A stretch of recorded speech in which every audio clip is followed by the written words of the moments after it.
Okay, I think we are live. I don't have an intro on this computer since I replaced it last year. I never got that set up.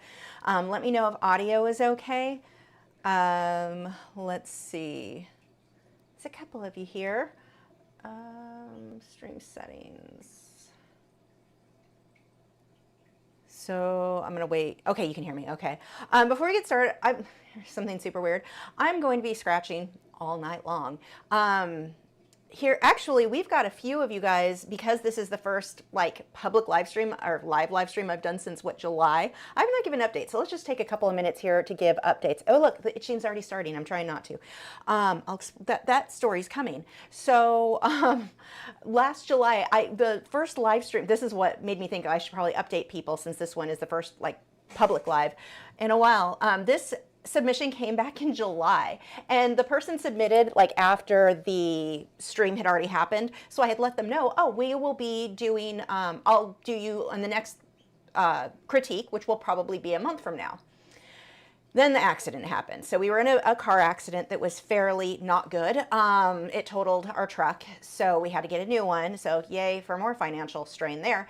But I was out for weeks, a couple of weeks. So there was no, and it's just everything. It was just, all last year was one thing after another. We had my broken foot. Matt had his surgeries, and I don't drive. So me with my broken foot, trying to take care of everything too. It's been a nightmare. Then we had the accident. Like we start doing better, and then something would hit. We'd start doing better, something would hit. And like none of it was that big of a deal. Like we lived through everything, except one of my dogs. So we'll come to that. So it was just the whole year. It was just that nonstop. You're just like, okay, when's the next hit coming? Health stuff. It was just constant. So we had the accident. I don't remember what else. Something else happened after the accident. Then I don't even remember. We'll fast forward to November. Gibson, something happened to his back. That's my black greyhound. No idea what happened. He was running, he ran really hard, was having tons of fun Saturday. I think it was the next day, he started yelping when he put his head up. Then he started limping, and I'm like, does he have a corn? Because that's common with greyhounds, get them in their pads. So it was, it was a whole, it was a month and a half of trying to help him, and he'd do better, and then he'd tank, and then he'd do better, and he'd tank. And finally, in the end, he was just in so much pain, we had to let him go. Okay, I can't talk about that anymore. I thought I was good, because that was like the end of December. I thought I was good. Anyway, here, we'll throw out something positive to keep me from breaking down on stream. We're getting a puppy. So I am getting a Ridgeback puppy, which I'm really excited about. Her name will be Tila. Pretty sure we're getting a girl, because there were more females in this litter. So I found a breeder. I had already been in contact with her, so I knew it was a breeder I was going to go through. Oh, wow, I totally thought I could talk about that. Okay, puppy's super cute, super excited. We'll get her in about a month or 3.5 weeks. French fry, we don't need this. So anyway, it has just been one stress after another. Well, then so things have been going better. Last Wednesday, I've been taking these vitamins, the gummy vitamins. They have moringa, however you say it, and it's like superfood, whatever. And they say gluten-free really big on the package. I have celiac disease. So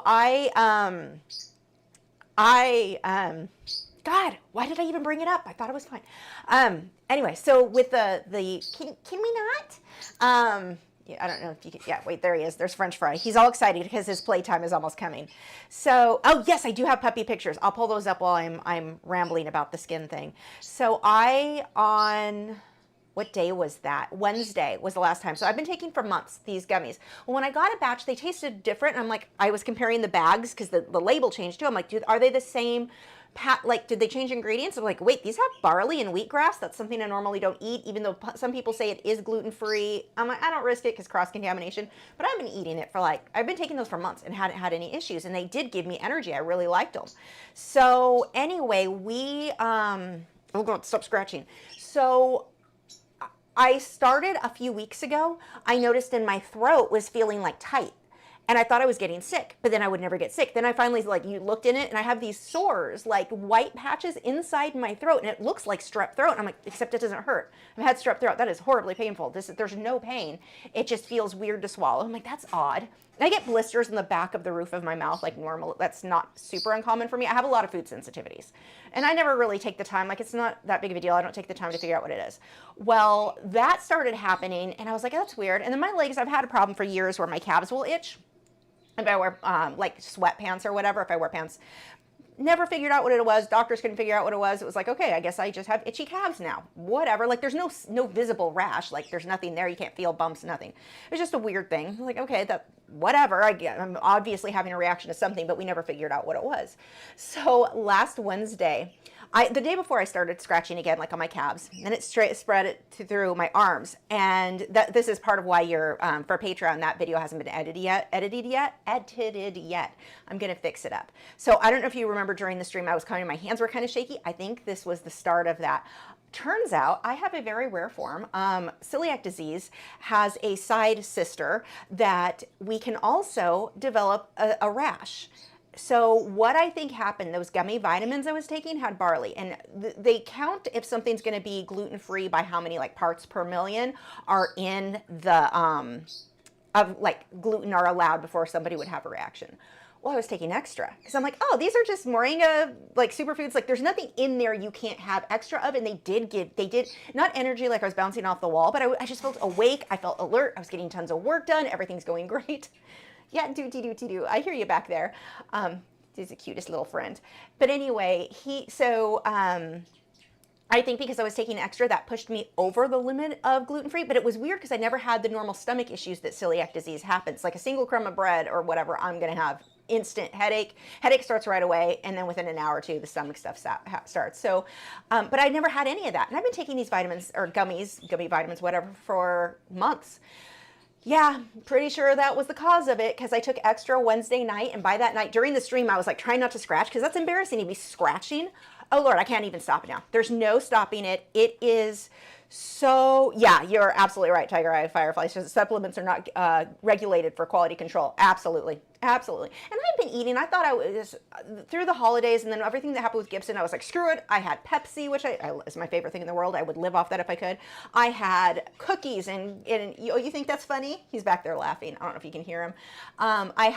You name it, I ate it. Everything. I've been living off tamales because I love them. Well, corn can be one of the aggravators for it starts with a D. DH is what people call it. It's dermatitis hepatis something is what it is. If you look up celiac disease rash, it'll show you it.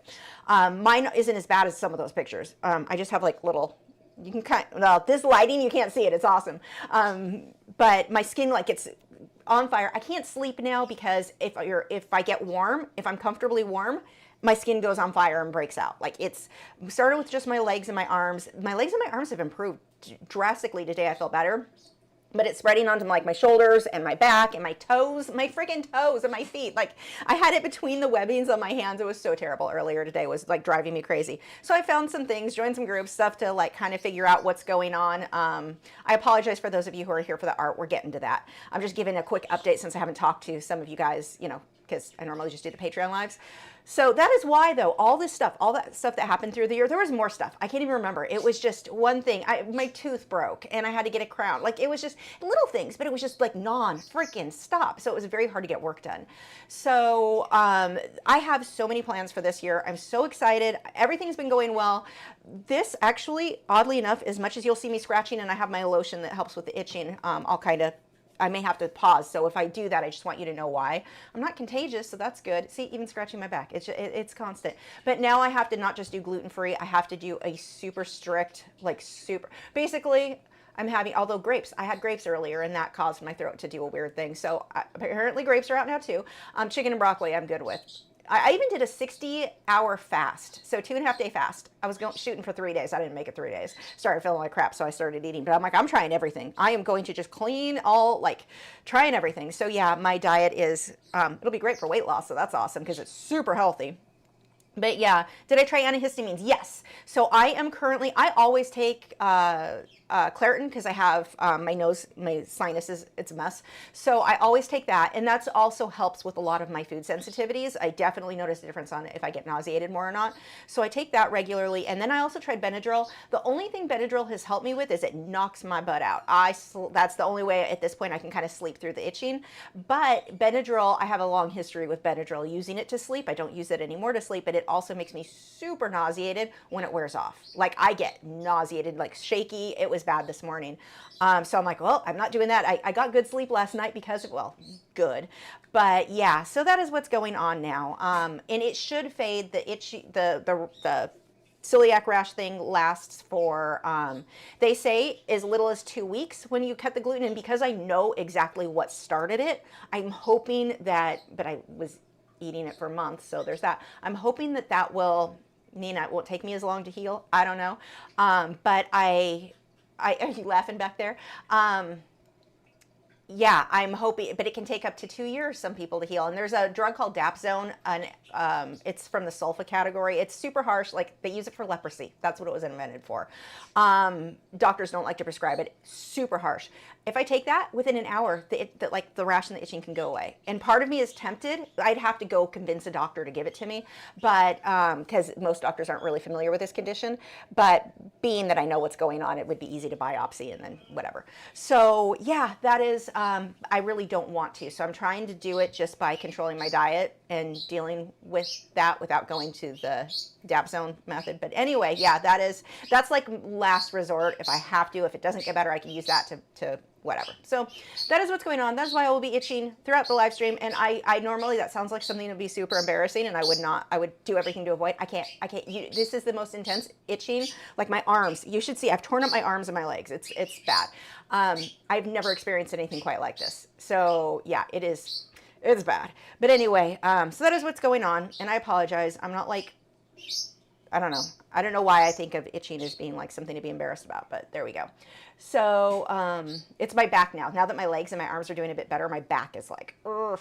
So, okay, let's move on. But that is why, that whole story is why I have, this submission was from July for what would have been August, but why that didn't happen. Oh, also real quick, for our Patreon members who are waiting for your postcards, and it's just all the Patreon stuff. Tomorrow I will be getting your group challenge. The next group challenge will be posted. Postcards, August went out a couple days ago, so you guys should all be getting your August ones, except if you're in the UK, that takes a little bit longer. The August one should have gone out in September. It was bad. I was so far behind. I got caught up on all the postcards though. I'm just waiting for stamps to come in. They're all labeled, they're packaged, they're sitting out there waiting for my stamps to get here, and they will be out to you.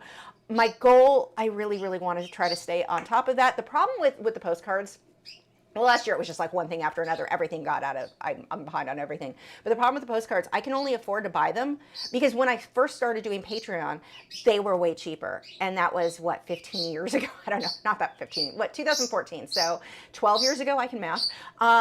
So they've gotten so expensive. So I can only get them, I can only afford to get them when they go on sale. So I'm like waiting for them to go on sale and then try to get enough to go for, that's the whole thing. But point is, my goal, I'm really hoping to just try to get enough in advance. And I have plans for this year to be on top of stuff. I just need to stop itching. Okay, itching and complaining apparently. Let me get this going. Let's go to our first critique of the night. So this one comes from Joanne, and let's see. I started with colored pencils, but find some illustration with this medium. And would you stop? And have dabbled in acrylics to address some of the frustrations. The acrylics, don't worry, Matt's going to come pick him up for his play date any minute now. Actually, he's 3 minutes late, so he should be here anytime. And then we don't have to listen to you yell. He just gets super excited because it's his play date with his friend time. Matt comes and gets him, and he hangs out with Nugget. Okay, so this is an acrylic on old canvas, which I have painted over. Old photo of my beautiful boys taken about 32 years ago on a misty morning in the UK. I am aiming for realism, something that feels off with this, but not sure what. I have tried to send this, okay, that was just separate. Okay, so this is Joanne, and I apologize, Joanne, that this took so long. That was definitely, oh, we didn't think that was gonna be the thing that happened here. Okay, so let me change this over now. I've not live streamed in here for a bit. Let's see, you are what I need, and Oh, heck. What is happening here? Oh, I'm too big on this. Go down. You are the problem. I am the problem. Let's just, French fry, no one wants to listen to you yell. We'll just shrink me. Yeah, you think that's funny? Okay. Let's see. So on this one, we've got our reference photo. Actually, let me zoom this in a little bit. I also fixed my pen. I don't know if you've been, Joseph knows because I've been complaining about this for a while. My undo button, I had to fix the driver because the current drivers don't work with my Wacom because mine's too old now. I took the time to fix, are you laughing? You think that's funny? I took the time to fix so much stuff on my computer this week, so yay. Turns out when you fast for 60 hours, for some reason it gives you a ton of energy. I got caught up on a lot of stuff during that fast. Maybe because you're not spending time eating, I don't know.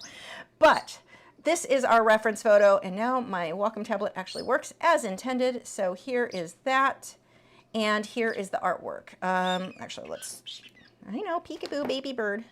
Baby bird. So I'm just going to shrink the reference photo. So this is an older photo. Now that is going to be a challenge whenever you're working with an older photo.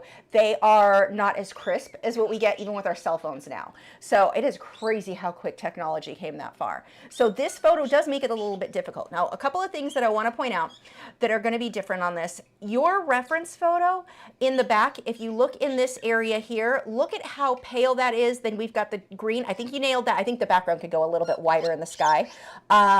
As we get into this, I love this. I think this all looks great. The grassy areas, if you make that more yellow, it'll make it feel like it's closer to the viewer. So just the blues, those cooler tones, will push everything in the back, which you already have. I don't think you need to adjust that. But if you pulled a little bit more yellows into this foreground, especially up here in this grass, that is going to make a huge, huge difference. He keeps saying boop, good baby, because I boop his nose, saying boop. And then he says, good baby. Yeah. You're not gonna say it? Boop. He likes to say it with me, so you can't always tell it was him talking. I know, boop.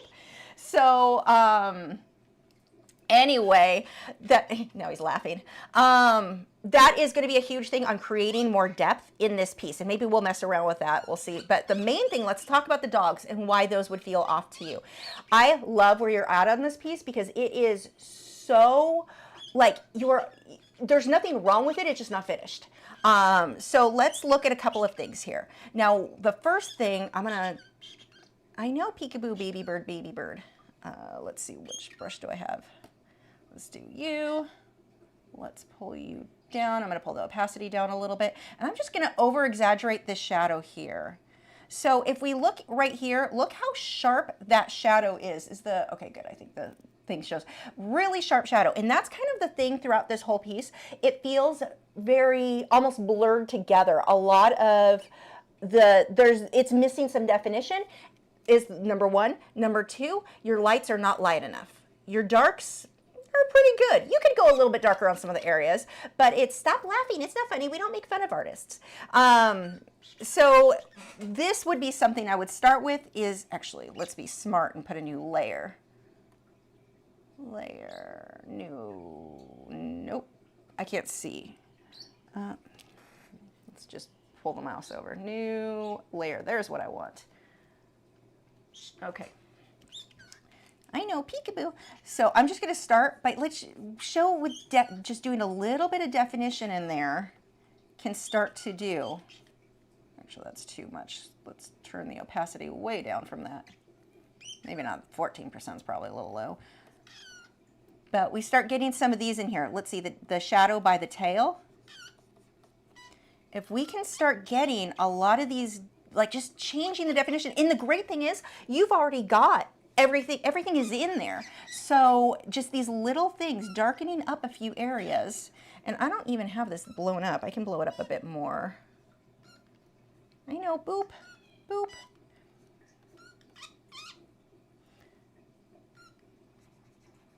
So we're gonna both pull some of the darks down a little bit.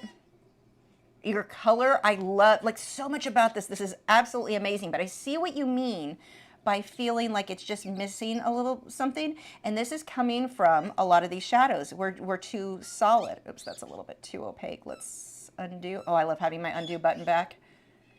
That was hard. And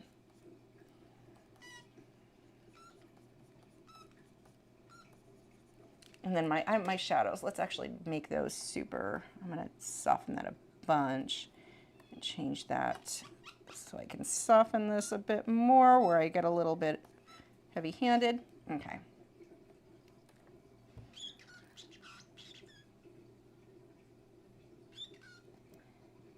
Peekaboo. Like some of these darks, we really want to define more. I mean, already we're going to start creating some definite, and just a few shadows. It really doesn't need that much. And I can see exactly where to do it. Like, you're making my job super easy because it's already there. I'm just making some of these darks a bit darker. Now, here's a good spot. There, we're completely missing where we should have a line to separate the, like where the fold is right there. Boop, good baby. He laughs. That's because he always laughs after too, because I always say, boop, good baby, and then I laugh, so then he laughs, and it's just so funny. Peekaboo. Okay, now this color fades into a shadow, which normally I say if it fades into a shadow, let it fade into a shadow. However, the shadow isn't dark enough to fade into a shadow. Darken the whole thing up. Boop, good baby.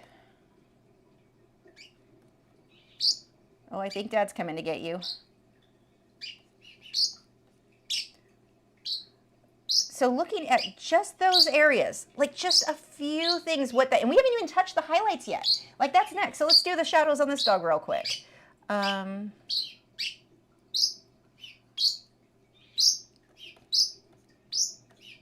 going to separate the chin from the neck a little bit because that is just all blended into one spot. And I may be going a little bit dark because I'm going to do this quickly. I'm not going to take the time to make it absolutely perfect.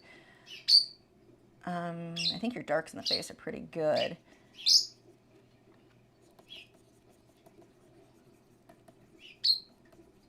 What a cool picture. And the cool thing, if you wanted to have more texture, there you go. Go see your friend. If you wanted to see or more texture, which I don't know that you need. I think really it just needs the shadows. But if you ever did, because you're dealing with a photo that's super old, if you wanted more texture with the fur, just find a modern day, look up a chocolate lab, and I'm guessing, wait, they're chocolate labs, right? I know there's a few different hunting breeds that look very similar to me. When they're this color, I can't tell the difference. You may have one of the more rare breeds. But anyway, look up current photos and you can use that fur texture on yours if you ever wanted to. I don't think you need it though, but if you did want to see more texture, that is something you can certainly do. Oh, your collar looks wonderful. It ends though. So it looks amazing, but, and it does dip in here. I think it just gets light. Oh, it's the fur. The fur is coming out there. Okay, that's what's going on. Okay.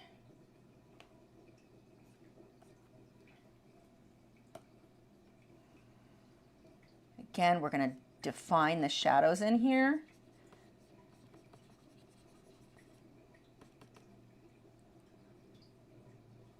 Everything here is pretty good. Just that little bit more definition. Now, on top of that, so wait, one thing that looks a little weird. I'm going to soften this line just a bit, even though it is light. It does go all the way down, just it looks a little weird. So we'll break that up. Okay, next, let's talk about the highlights. So if we look at your reference photo, the lightest light, we've got this really light color. And yours is a lot darker, like a lot. So we just want to take, I can even just take this tool, any of those. We'll go with that one. Although it needs to be a little bit lighter over the bridge of the nose. We'll start with this guy. Let's go back. I've got that. So we're just going to start pulling, whoops, wrong color. That's you.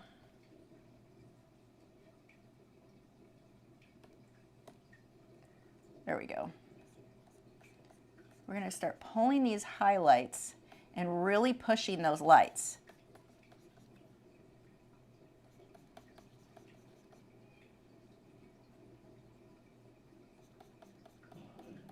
And this is going to give it so much more dimension. And like everything on here is so perfect. Like your drawing is great. I don't have to fix any of that. Like these are just such minor changes, but they will make such a huge difference. I'll show you when I take this out. You'll see what I mean by like suddenly you've got so much more dimension.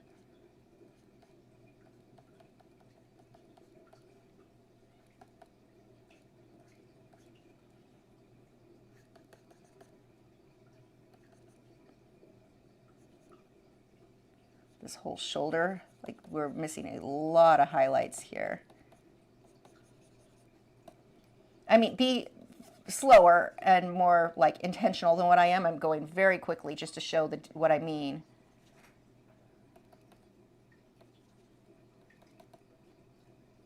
That's a little bit crazy there. Reference photo.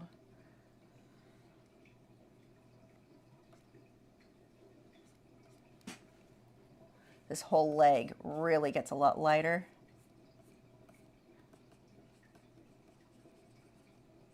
Get something weird going on with the pause there. This feels almost too long.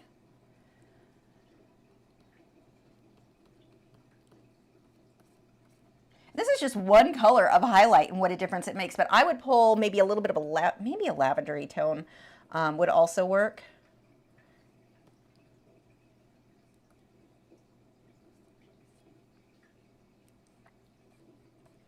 Not as much on this side, but a little bit.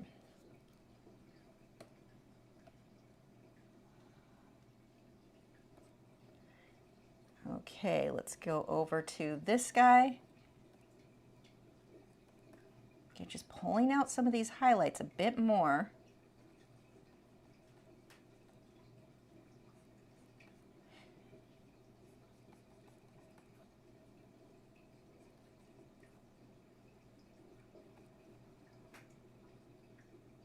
Now, one of the things, and it's hard to see on this because it's super small, but you would have a little bit of a light right under that shadow of the muzzle there. It's hard to see on this photo, but that should be like something a little bit there. These little hindcoat quarters, we're going to lighten up a lot. See, here I actually think we can shift to a little bit more of a, it's almost a lavendery color. Let's go down with that here.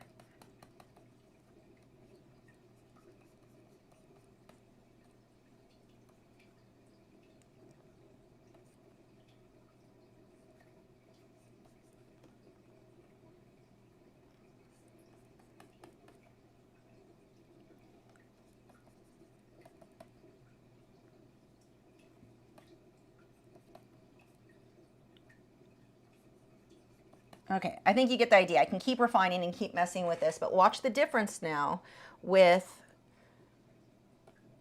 just adding shadows and highlights. We suddenly have so much more depth.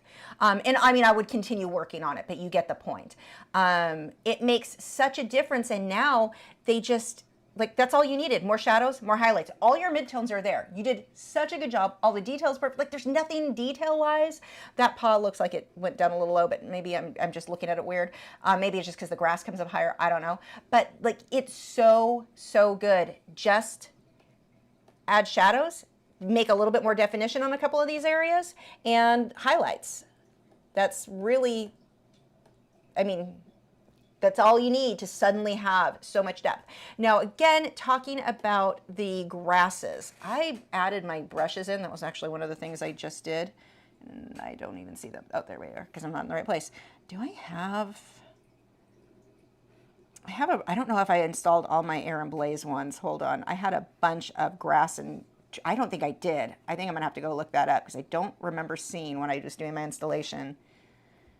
No, I don't have most of my Air and Blaze brushes. I got some of them installed, but not all of them. So I don't want to sit here and do all of that. But I mean, if you can pull some of the warmer tones into the grass, you can even go, I'm going to punch that a little bit more yellowy.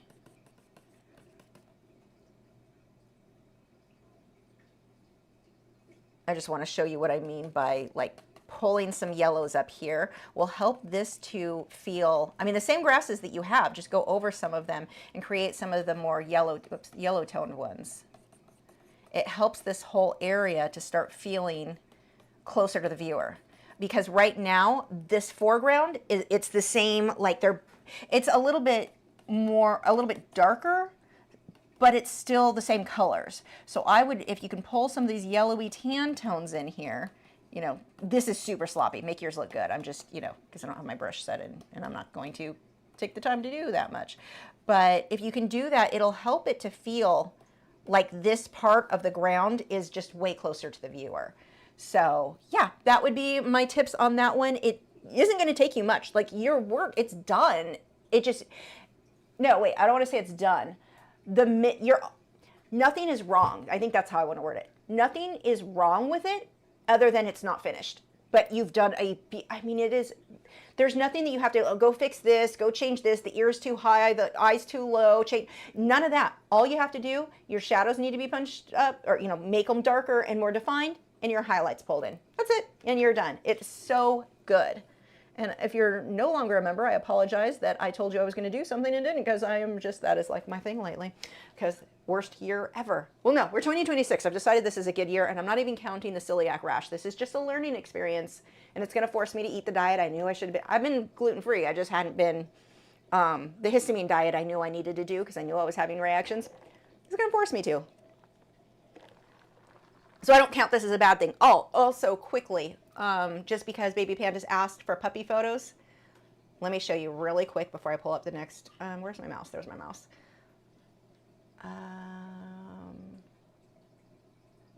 I obviously did not take these photos, but let's see, which one do I want to show you? I don't know which one's mine yet. Is that a cute photo? That's a pretty cute puppy. Here's one of them. That's one of the girls, so she is potentially, she may end up being one of mine, or one that could be mine. She's little. She's by far the littlest in the litter. Let me see if I can find one more cute one of the group. Here's a whole bunch of them stuck together. There's a bunch of babies. So cute. If it's a little teal girl, she only has half a ridge. So she doesn't, she's a partial ridgeback. So freaking cute. I don't care. I want any of them. It cheers me up. Okay. And I cannot wait to start puppy training. Actually, I bought a book on Amazon.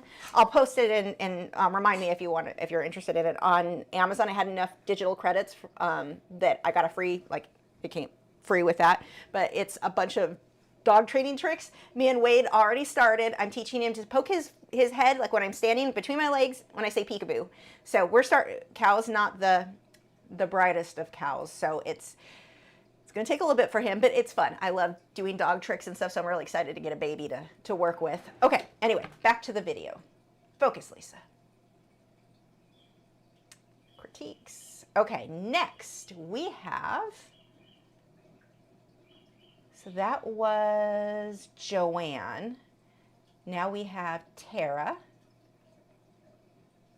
Tara says, I am a mixed media artist. I work with collage, acrylics, and texture mediums. I blocked in my little swan family, and now I need to finish with 2 coats and 3 to bring them to the colors I'm looking for. Then I'll put in all the reeds and grasses under them and lay cool texture into that. My biggest quandary is that I want to leave the mama swan's head and neck transparent. I think it looks cool. What are your thoughts on that? My second quandary is how to keep the painting cozy but still have enough light on the swans. Thank you. Okay, let's download this.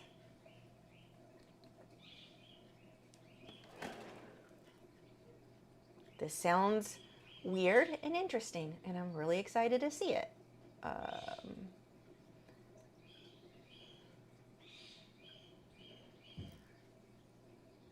Oh, I see why you want to leave her neck transparent. That is cool. I like the idea of leaving it transparent. I think that's really cool. I think it gives people, when you do the weird, I almost swore, when you do weird stuff like that, it gives the viewer something to contemplate more, to like what does that mean? What is the artist saying with that? Like, even if you're not saying anything with it, I think more often than not, when we do weird stuff like this, we're just like, that looks cool. I like it. I'm running with it. And I think it's a fun thing to do in art. Anytime you can get a viewer to sort of think and sort of try to figure out, like, what is the artist saying with this? I am telling you, when I do stuff like this, I'm not saying anything. I think it looks cool. And I think that so many of us do. And I love, but when people see it, that's not like, they just go to, what does it mean? Is it symbolizing the this or that? It's a fun thing with art that you're able to do. So I really do like that. You do need to punch up the contrast. Even on her head, I would absolutely, I understand that you want that soft, cozy feel, but without punching the color, and I want to crop this a little bit more because it makes it, I want to make sure we're focusing on the art and not the contrast of what's around it. So let's just pull that in.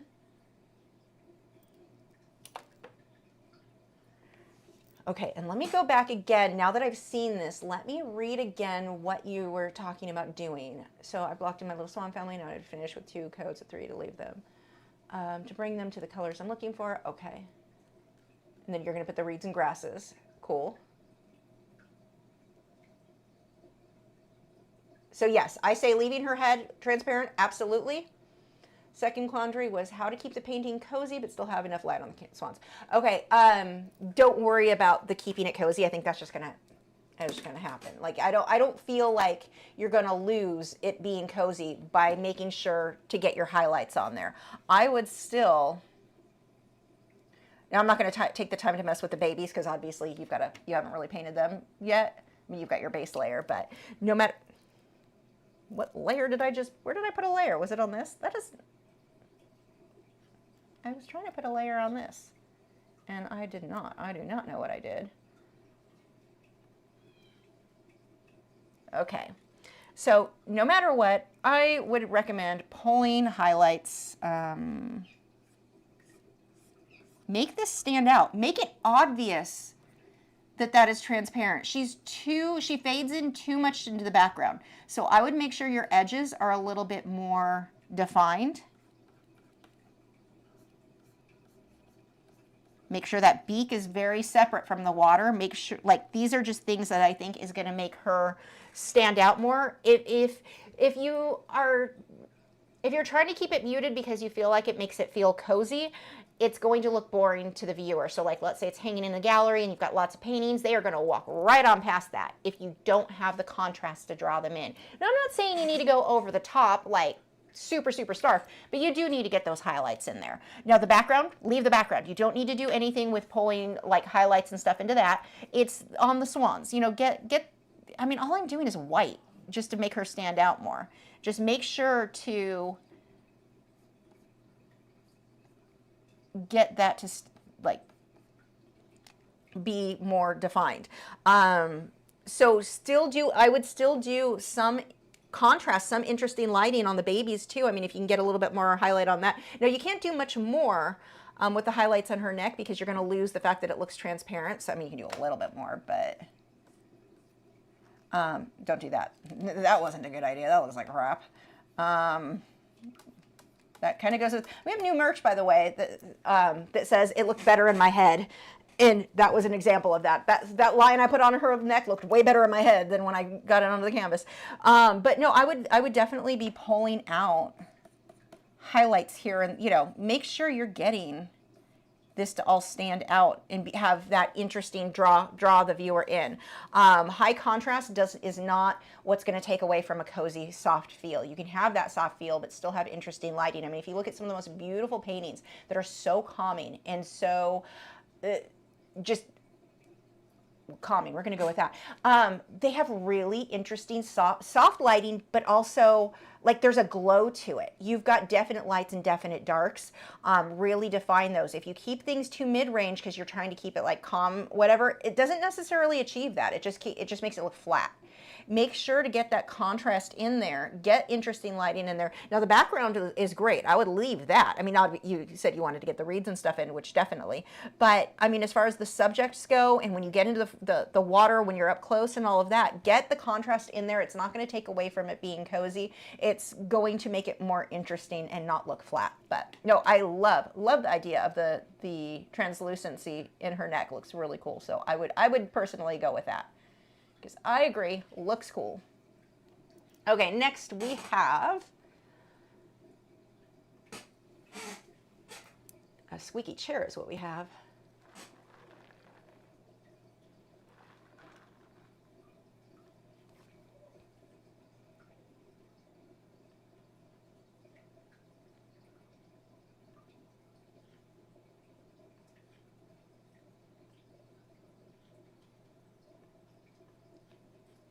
Okay, this is for, oh, I'm going to butcher this, and I apologize. Goretti? Goretti? I don't know, and I apologize. My aim was to be as realistic as possible with this painting. I feel I've got to the end of my current ability to complete it. It feels a bit 2D for me and not warm enough, but I don't know whether I glaze it or paint more hair in a different color without ruining what I have already done. Thank you in advance. Oh, this is good. I'm glad, who was it that suggested we start doing some of these pieces where people feel stuck? Because what a good suggestion. It was one of the Patreon members for sure. Okay, we're going to shrink this down.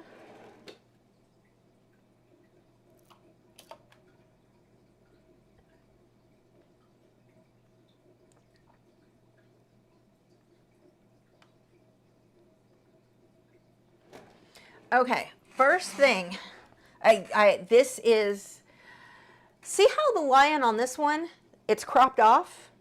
I would do that. I would continue that for the black. Doesn't work here, the way it's cropped, because it is the first thing I'm seeing when I look at this. Let's go with red and not translucent. The first thing I'm seeing, this line is just screaming, look at me. So we want, oops, I lost my thing. Hold on. Where's my mouse? There's my mouse.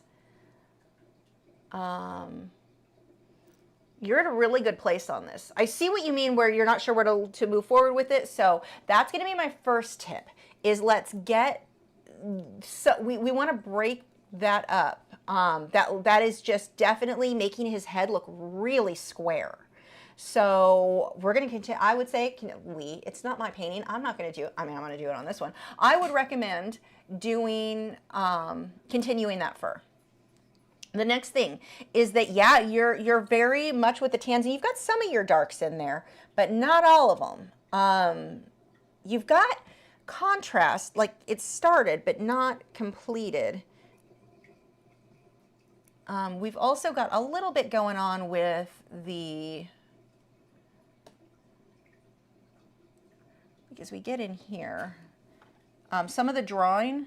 And this happens, even if you traced it, this often happens once you start painting, you kind of lose sometimes a little bit of the shape. So make sure, try to keep that more defined. I'm over exaggerating this just to get my areas in there so we can see like this part of the muzzle. See what I mean, even if we just separate that, it makes his face not feel so blocky. Teresa, thank you so much for your advice on my swan. I'll get to it tomorrow. I'm going to use some kern relief in the reeds and grass. That was so cool. Tara Easley, Teslin, Yukon, Canada. Nice. I'm glad it was helpful. Okay, so this guy. It's funny, my initial thought was that this was just drawn very wrong. It's not. It's just a few of the shadows can be moved a little bit. I think what happens when we start painting, I bet you your initial drawing was absolutely perfect. When we start painting, we sometimes lose, like we'll pull things out a little too far, in a little too much. So we're just going to do a little bit of readjusting here. I want to shrink up his little beard. Now, one thing in here, his oranges can be way more orange. So if we look at like the orange here, and that's a pretty orange. I mean, look at that is like what would I use to make that? Either burnt sienna or red ochre or red oxide, I'm sorry, and a little bit of black and a little bit of white to tone it down. But something, you know, it's a lot more. In yours, there's just nothing that orange. So we're just going to use that one. And we're going to pull that a bit. Like we've got...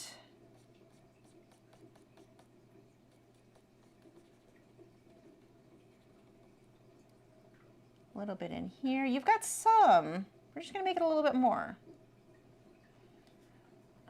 Definitely need to get this way less opaque. Got a little bit more of the oranges in here. And this would be done with a glaze.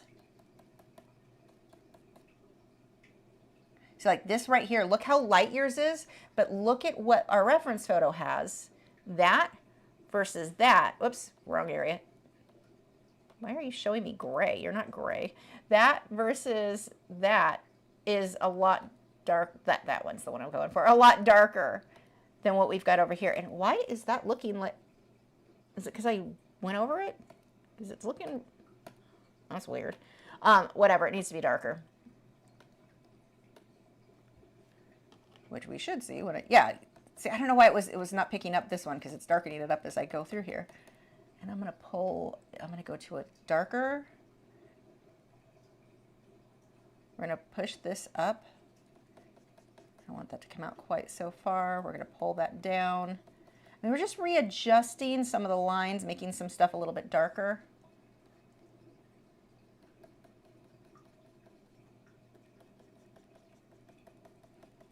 But yeah, more detail. You were saying, should you put more detail with hair? No. That's not what you need. You need which is going to be the case more often than not. Our thing to move forward with now is getting our lights light enough and darks dark enough.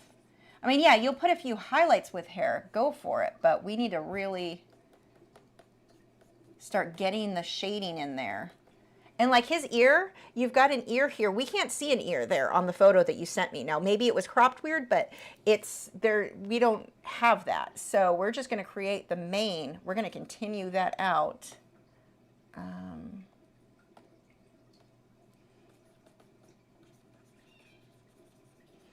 And it's fine if it gets darker, but we're just going to...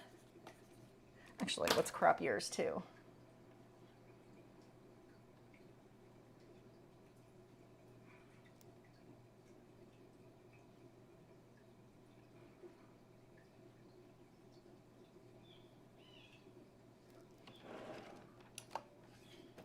Okay.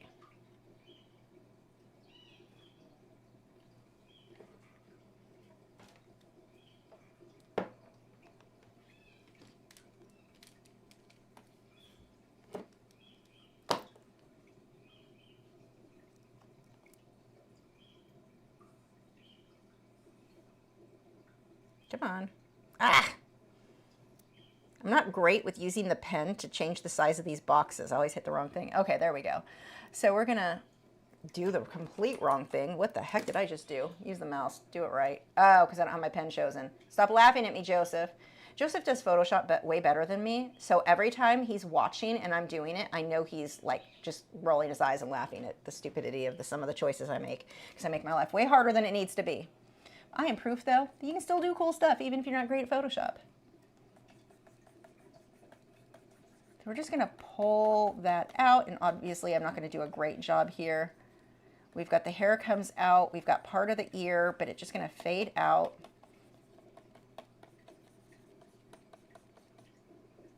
I'm not even mad if it has a little bit of dark here. Maybe not too much. Now remember that the fur is in chunks. So we've got these clumps and clusters of shadows and highlights that we want to create.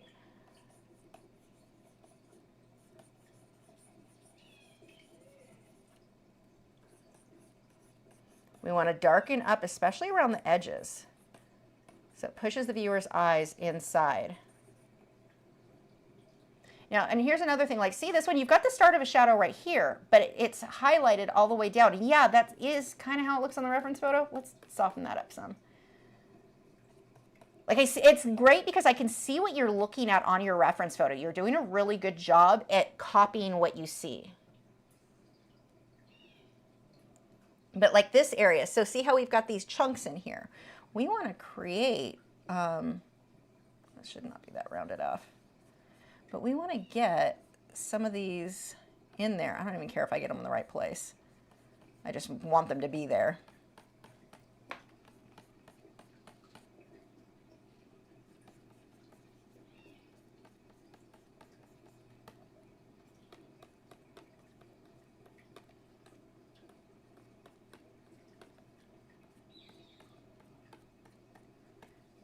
We're just creating, and I'm working with what you have. I'm not necessarily, some of these I'm inventing new areas, but a lot of this is just working with what you have, more chunks. Like you've got a lot of individual strands on the fur. You probably spent hours longer doing the individual strands on your fur than I would. Not because I'm saying you should rush your work, just because you're making more work than you need for yourself. It's not so much the individual strands. You want to get these clumps and clusters. And like here, I think, is that Shine or his body, or I don't know what's going on down here, but it's light. So we don't want, I'm going to block that in because I don't like portraits where it looks like a floating head. And this one does because we had black all the way along the top and then we had black in the corners. It just looks like a weird, like a sticker, which if you're making a sticker is great. But if you're not making a sticker, let's block that in and make it feel a little bit more intentional.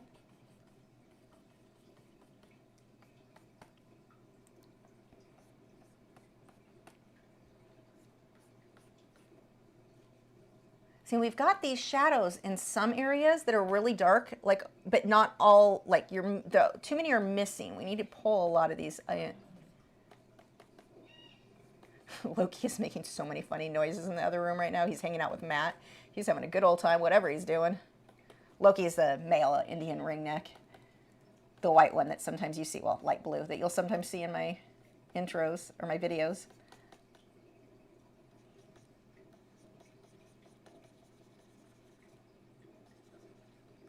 We're missing a kind of a wrinkle thing there, but it doesn't that big of a deal.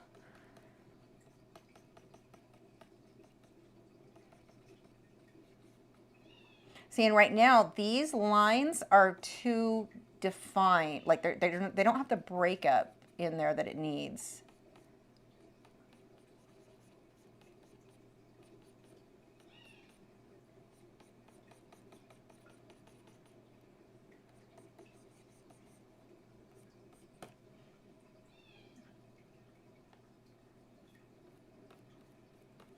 Again, this is super sloppy. I just want to show you what a difference doing a little bit more with the glazing is going to do for you.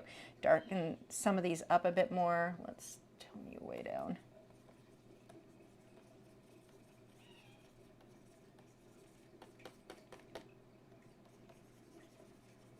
Everything's just a bit too light. Now here's a whole area where we can definitely, actually we'll just do it this way. Nope, that is not as dark as I want it. We'll do you and keep it translucent or transparent. Let's get some of this in here. We really want to separate where the white is. Now this side has more black mixed in with it than that side. And let's just be sloppy with this.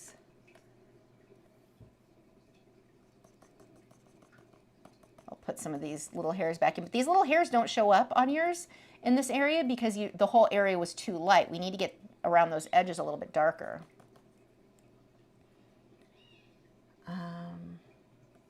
And same thing, just these clumps we want to build.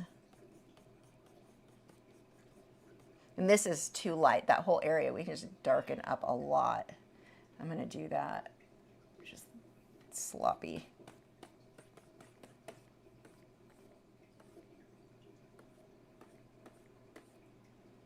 I mean, not all of the whites, but most of the whites are just a bit too bright.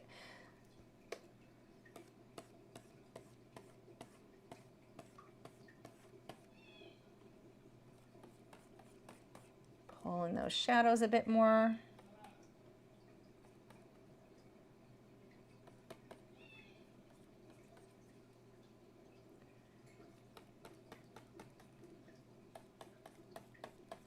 I'm just going to let that ear kind of fade out into a shadow, but now it's not that. See, if I were to do this one myself, I probably would have blown it up a little bit more, just to break up that top section.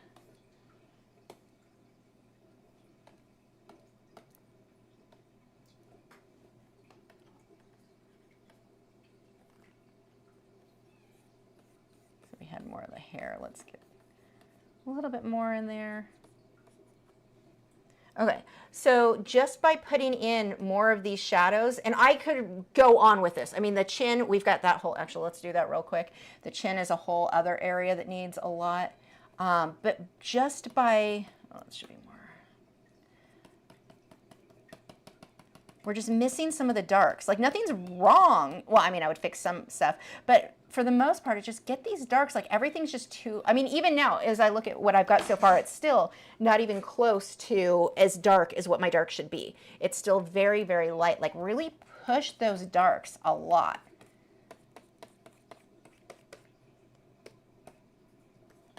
Because when your darks aren't dark enough, then your lights can't be light enough.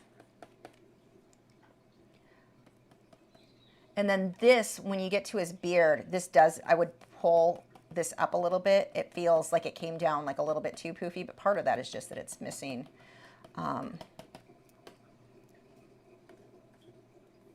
missing the whoops, shadows.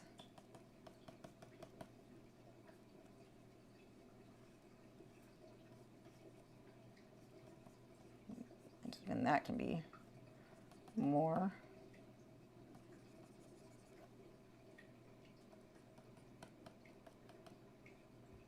And again, this is super quick. I want to see you do it more, like make the darks, keep going with that. Make your darks a lot darker than even what I've got there.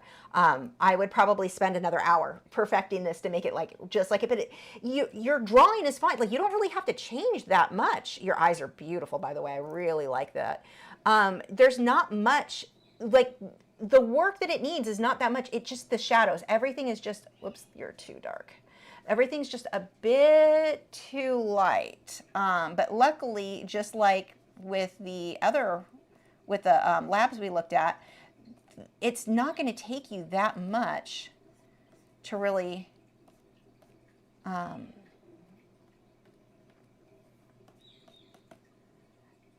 that isn't perfect, but you get the idea. It's not going to take you that much to just make such a difference and have so much depth. Darkening it up, forming clumps and clusters in the hair, especially in these areas. Look at how it's like clumped together.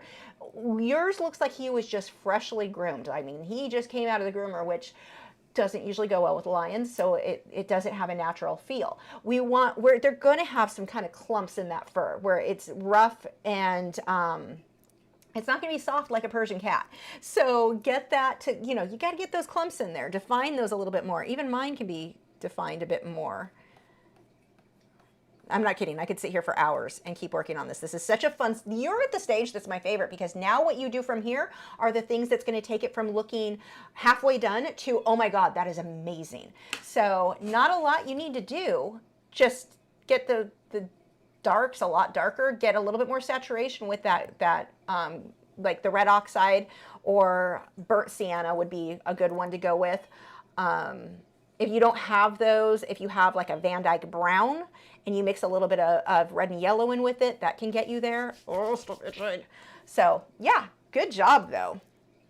You're at a good stage to keep going with this. Okay, next we have Deborah. Let me download these.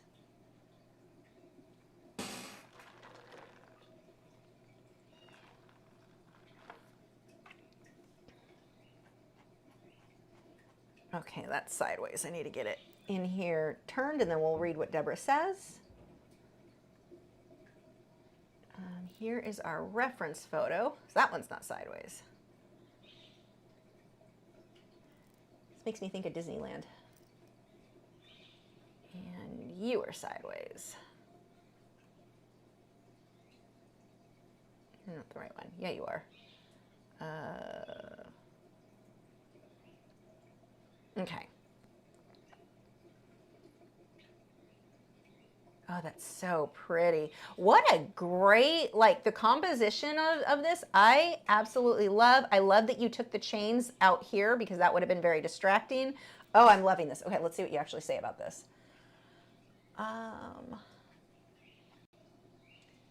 This is Deb. My goal for this is realism while turning a photo into a piece of art. It's graphite on smooth Bristol paper, 14 by 17 inches. Okay. This is great. Now, here's the problem. I don't like smooth Bristol because I need a itchy lotion. Because it is really hard to get your darks dark enough when you're working in graphite. I don't like smooth Bristol for a whole lot of anything. I've done it several times, and that was always the challenge for me, was trying to get those darks darker. It's so smooth that there's nothing for God, that lotion feels good. It's all minty and makes you numb. But it's so smooth that there's just not enough tooth of the paper for that graphite to really stick to. Same thing, like I would never use it with charcoal. But I mean, graphite of all mediums is probably the best to use it with. Colored pencil, and same thing, where it just doesn't have a lot of tooth. And it makes it very, very difficult to get those darks super dark. I mean, that's always a challenge when it comes to graphite anyway. Let's see, what was this?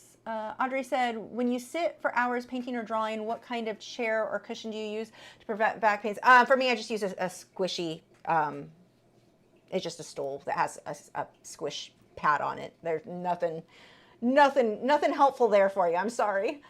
It's a rolling stool that's padded. It's actually, I think, a doctor's one. Like, it's just like what you would see at a doctor's office, and that's it. It's pretty boring. Let me pull this up and make sure. Okay. So this, sorry, I know that's probably not helpful, but that is my answer. So while I'm going to say, obviously, dark's way darker, like way, way darker. You're on smooth Bristol velvet, like you're going to have a hard time getting them darker. And so I do realize that. But my first thing would always be to make the photo black and white. I have not been using Photoshop enough. I'm like, where are all my buttons? Because that's going to make it easier for you to see all of your values. See, already we can see the horses can be way darker. Again, I get it. It's Bristol, so that makes it so hard. You said, I really did have to work to get the darks. Yeah, that's switch to, if you want a cheap paper, I really like except that it's very thin. This is the downside. The same thing I was talking about with this week's colored pencil, the red-eyed tree frog and cherries piece. Oh, it's condensation from my tea. I'm like, why is my chair wet? That's weird. But anyway, I'm very distracted tonight. Can you tell? Moving on. Yeah, what is it? Strathmore Sketch 400 has a really nice tooth to it. And even some of the other sketch papers that are like Strathmore or Canson that are they're inexpensive. You get, 100 sheets or 50 sheets for not a lot of dollars.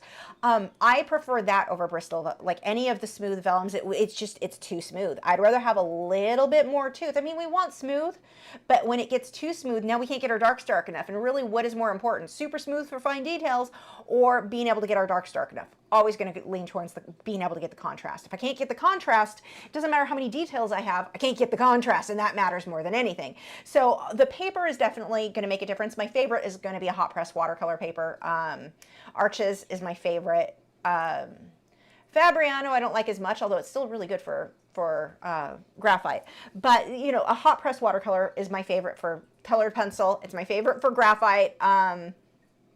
It's my favorite for Inktense. So those three mediums, that is my go-to.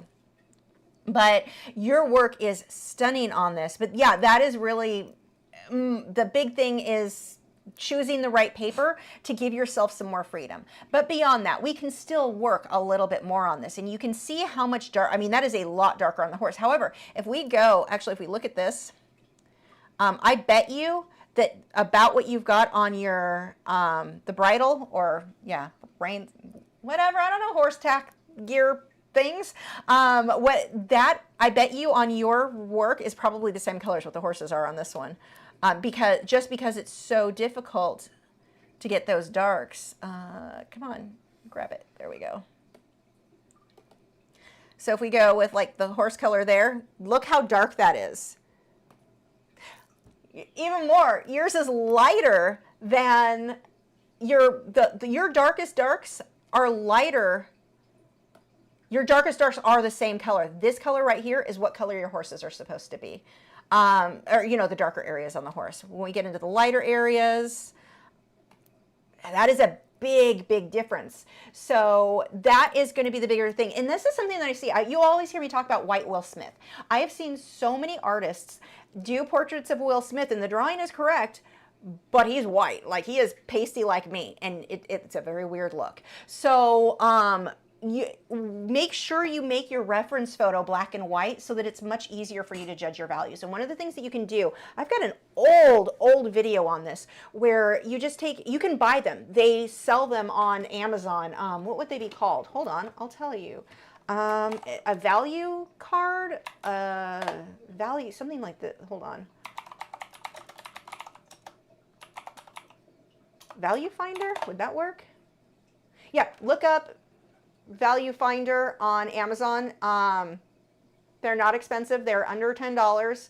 Well, some of them are a little bit more. They've come with all these sets, but you know, get the cheapest. You don't need the whole set, the color wheel. I don't actually find color wheels to be that helpful myself. But the value find, it's a grayscale value finder. That is really going to help you because you can put this little card, everyone just went to Amazon to look, huh? You can put this little card up to your black and white reference photo and check to see if your value is the same on your artwork. So you will be surprised how much darker you almost always have to go. Like, always. That is just how it meet. Same thing. It is almost always never going to be dark enough compared to what the reference photo is. And so that's really, really helpful because our natural tendency is to make things too light, everything too light. So that's really my only thing on here. Make your darks darker. The drawing is beautiful. You can really see when these are side to side. Now, if somebody didn't see this photo, they're not going to look at this and go, those horses aren't dark enough. They're going to just think they were lighter colored horses. So it's not the end of the world if you were like, I don't really want to work on this piece more. You're fine. But it's a beautiful piece either way. But if you are going to work on it, let's get some of those darks in there. I mean, look at here versus here. We want to go a lot. Let's go pull you in. We can just do, where's my pen? Opacity, yeah, you should work. I don't have a layer on here though. I'm not going to do a lot of the shading on this one because your shading is fine. It's just everything needs to go darker. Now, again, I get it, graphite on this, but some of this you still can make darker. Like we've got the areas in here that should be way more translucent, but you get the point. I went too dark.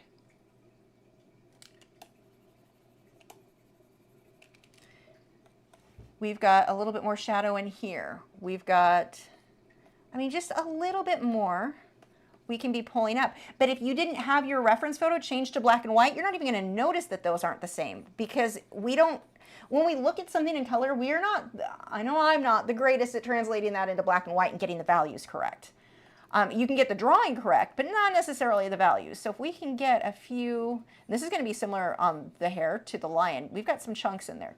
Get those chunky areas. We're going to separate the hair here.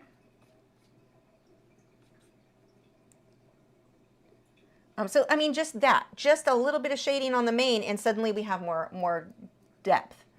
Same thing here.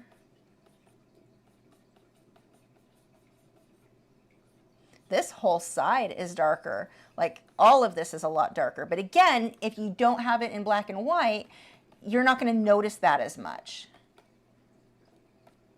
And then, of course, everything on those horses should be just everything. Everything is darker. You can only, your background's not going to go darker, so leave that where it's at. I love the composition on this. But I mean, all of everything, if you can. Or if you're like, I like this one where it's at. I don't really want to do that much, or, you know, do that much more on this. Just in your next piece, spend more time darkening up. I mean, watch what happens even when I just do this. Let's go with,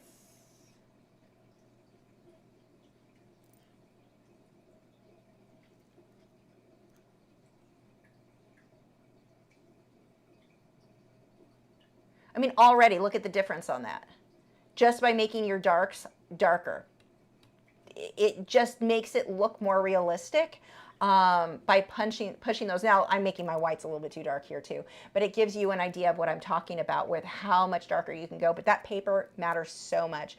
In paper, I'm not as picky on graphite, but smooth, anything smooth, ultra smooth. I've bought all those because I went through a phase where I was certain I could get more detail and it would look more realistic, and then I realized, except I can't get my darks dark enough. So I still have some pretty full pads of paper of those because I just don't use them anymore. They're like scratch paper at this point. But yeah, darks just darker. You can pull, it's too much. Anyway, you get the idea. So yeah, that is my tips on that. Beautiful, beautiful work. But like I said, even if you left it just like this, people are going to love it no matter what. But if you are able to get that graphite pushed darker, it'll just elevate it that much more. And that's always, anytime you're doing realism, portraits especially, we see this a lot, just darker, always darker. Unicorn Art said, I feel like the horse on the right is talking about the people and surroundings. It looks like it, huh? Okay, next. If I have too many of these, then we'll finish up. I'll do another one next week. Because if I'm still itchy next week, it's easier than trying to focus and paint, because I was not doing a good job focusing and painting last week, let me tell you.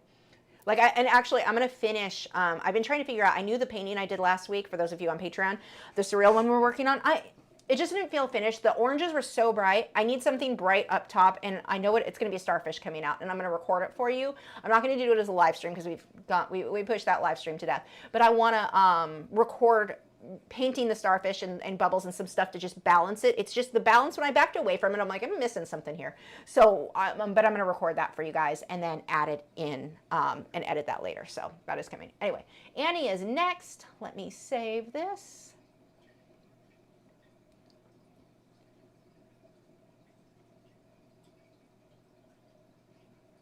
Okay, let's pull this up. Oh, he's cute.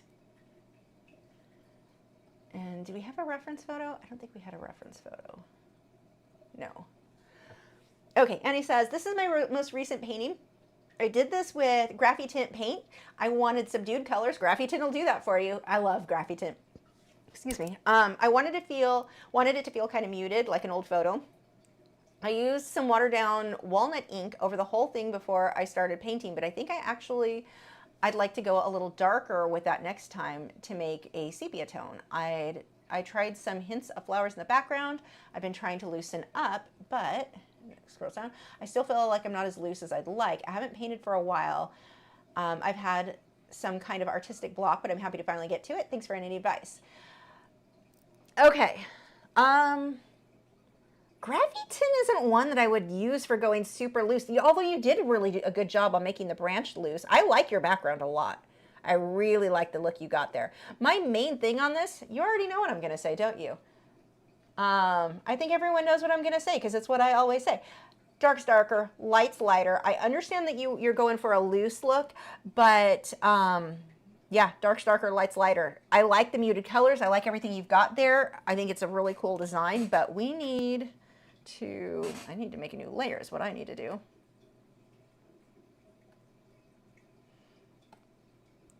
Okay, so color. I'm just going to take that dark. I'm going to make it a little bit darker. So with graphite tint, that just means more less water to make it darker. So I'm going to start by pulling some of those. I'm going to go a little bit darker than that. I want to separate and create shadows. I wish I had the original reference photo because it makes it easier to see where those are. You don't have to go super crazy, but we want to see some contrast there. I mean, even that makes it more interesting, just that little amount. Just, this is what I'm always saying, it's your values. Light's light enough, dark's dark enough. It doesn't matter if you're trying to paint loose. It doesn't matter if you're trying to paint something that's cozy. It doesn't matter if you're trying to paint something, that sounded really snotty when I said that, and I didn't intend it that way.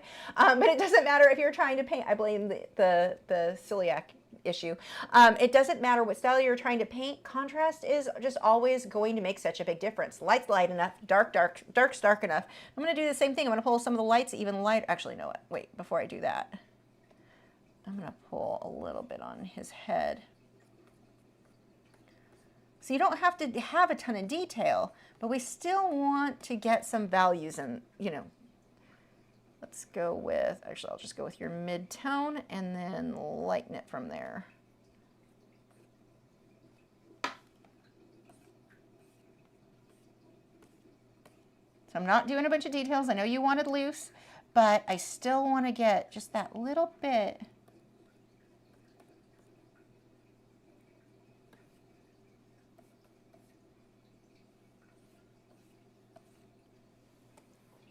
And that's it. That's what I would do.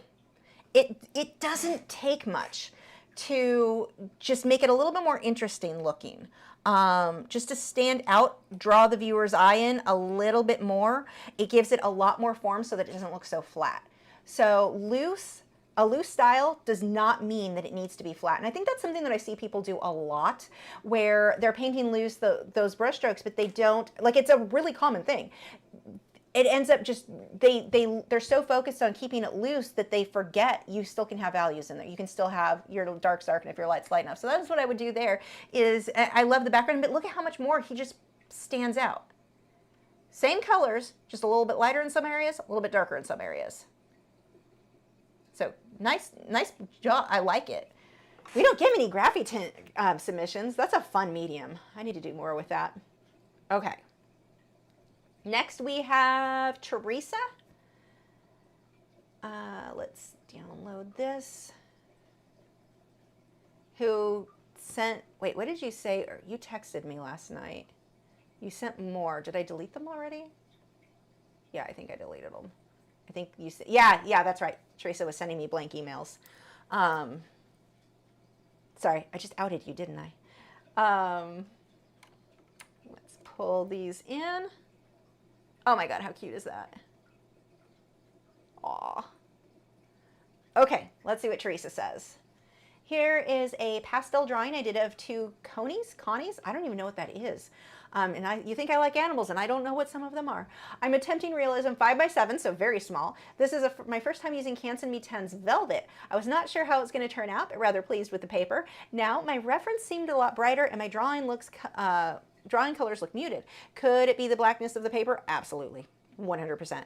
How to get the colors to pop more on black paper. I don't want it to be as bright as the reference, but brighter than it actually turned out. Okay. So yeah, the black paper, I used the Inktense Velvet. I actually did like it. But yeah, anytime you work on black paper, you are never ever going to get your lights as light as they would be on white paper. So like if I did orange on white paper, it's going to be orange. If I do orange on black paper, it's going to be brownish orange. Like it's never going to be quite as like bold as what that color would be. So what do you do instead? And that is just the thing with all black paper. There's no, come on, beep. He's trying to bite you for it. He didn't want to come back. But anyway, your lights are just never, ever, ever. Your colors are never going to be as pure as what they would be on white paper. They're never going to be as bright as what they would be on white paper. And that is not necessarily a bad thing. You just have to counter that by making sure your darks are even darker. So what happens if your lights don't look light enough? Make your darks darker. That is the solution. That's what I do whenever I'm working on darker papers. You just push those darks as dark as you can get them. I think you got the brights as bright as you, I mean, they're just not going to, they don't need to be brighter though. That's the thing with, like, if I'm going to work on black paper with colored pencil, I'm not going into it expecting my lights to be as light as that. Like, they're not, because you know they're not going to be. So I don't think that there's anything. I think you improved on that photo so much. There's really nothing that I would change. And 5x7, and I want to point that out too, because I've got this blown up, depending on the screen you're looking on. I've got it, when you blow a 5x7 up like this, it doesn't look nearly as good as it does in person. I just want to show you guys, because I feel like it's kind of not fair when I show something that big. That's, I mean, what I'm looking at, this is about what size it would be if I were to see it in person, or at least on my screen. So again, it depends on what screen you're looking at. So the 5x7s, they always look better when they're smaller. They're not meant to be enlarged like what I'm doing here. So don't, when I'm sitting here going, everything looks perfect because it's a 5x7. That's why I always want to know the size you're working on, because that has to be taken into account. Your detail is going to be different on a 5x7 than what it's going to be on a 16x20. So that's why we'll just shrink that up so we can see the proportions, everything better. I think it looks great. I think, yeah, there's nothing that I would change on this. I like the softness that you've got. I think that your darks do look dark enough to me. I don't think you need to go any darker. I think it would look weird if you did. I like how dark you've got the toes because it really separates them. But maybe, okay, one thing I would do, I lied. This little paw here, I don't have a pen up apparently. Cancel. This little paw, whoops. We'll use pink. See how it kind of fades into the fur there? It doesn't just stop. Yours just kind of stops right here. I would work a little bit more to pull some lights in there so it fades up, but that's it. That's the only thing that is standing out to me. I like his chunky little body too. Like you did a really good job on this. Yeah, no, I don't think you need to do anything, but it's a good thing that you brought up. I mean, that is a problem when you're working on black paper. It's just never going to be darker. Would white pans under the lighter areas help? It can, but it also will make your colors look a little bit more muted, like grayish, or pastel, depending on the colors you put over it. That can help. Now, it will extra help if you put the pan pastel first, spray your fixative on it, like the Spectrafix is what I would use, and then your colored pencils over that. Now they will, that's actually a really good point, Lily. Now they will get a bit lighter. I don't think they need to be on this piece. I wouldn't be messing with that more, but that is absolutely one way that you can make brights a bit brighter. It's still never going to be as bright as it would be on white paper, but that is a trick. You're right. That is something that you can do. I mean, I do that with colored pencil a lot too, where sometimes I'll put white down first and then put the color on top of it. But when you put a color over the white, it's going to kind of mix in with it, and so it may muddy up that color depending, or kind of pastelize, is that a word? Gonna lighten it in a way that you might not have intended, but that is certainly something that you can do. So in that case, I don't know if I did that on the velvet. I don't remember. I only used that once. That was an interesting paper. I want to try that again. But no, I think you did a great job. I'd fix that little leg just because it looks like it's separate from the body, but no, good. I like it. Unicorn Art said, with pastels, soft pastel and mediums, pencil sticks like Creator, Richardson, Square do not blend. Use soft pastel for the undercoat, then medium pastels for the details. There you go. I'm not a pastel. I use pan pastels, but not the other pastels, so I can't super help there. But yeah, I didn't even read. Is that what she said? Were these all pastels? Pastel drawing it. Oh, I missed that. For some reason, I thought she did pan pastels, and then I'm glad you brought that up. I totally missed that. I blame the celiac skin thing. I'm blaming that for everything right now. A pastel drawing. So I misunderstood that because I'm so used to Teresa working with colored pencil too. So yeah, all pan. Yeah. So see, that's going to be a little bit different too. But different in how I would approach it. So I want to read again what Unicorn Art, I believe, said. With pastels, soft pastel and medium, soft pastels and medium, pencil sticks like Creator, Richardson, Square do not blend. Use softer pastel for the undercoat, then medium pastels for the details. That's a good trick. See, I don't do pastels. I don't know those tricks. So thank you. Teresa, listen to Unicorn Art right now, not me on that. But no, as far as like the lighting on black paper and all that, that is still true.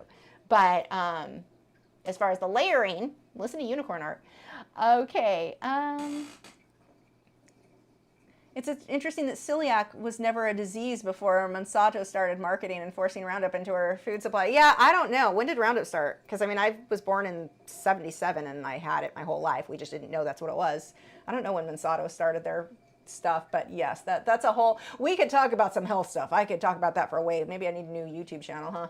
Okay, let's go on to next. So really cute, Teresa. Besides that leg, I wouldn't change anything. I really like it. Like, if it were me and I'm picky about what I hang on, I would hang that on my wall as is. Like, and that's kind of one of my things that I look at when I'm like, is something done? Would I hang that on my wall right now? Yes, then it's done. If I would hang it on my wall and go, I wish I changed that. I want to change it, then obviously it's not done. Let's see.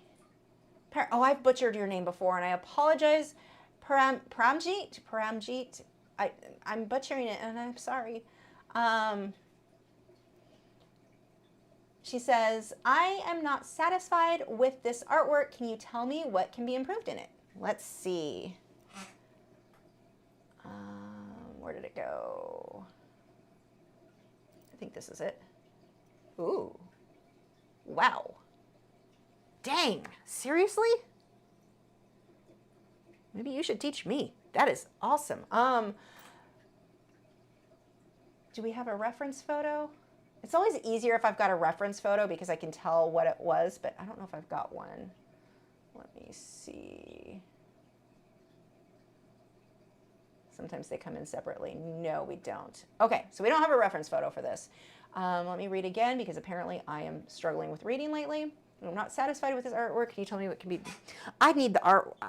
The only thing that is really standing out to me, I love the perspective. I love you put so much of the tree. My God, I love so much about this. I wish I had the reference photo, but the white in the dress feels a little bit overexposed. That would be the only thing that really, like the skin almost looks too dark, which is the opposite of what I've been saying, doesn't it? Or isn't it? But the skin almost looks a little bit too dark. Like it looks like there could be more highlights on that because compared to the dress is just, it feels like it's just a little bit over, like if we got the darks a little bit darker, let me see. Oh, I was playing with Photoshop stuff. What way did I use that earlier? Not earlier today, because that would be helpful if I did remember from earlier today. There was a way that you can select things better now. Was that how I did it? Actually, let's do a second layer, so because chances of me screwing this up are very likely.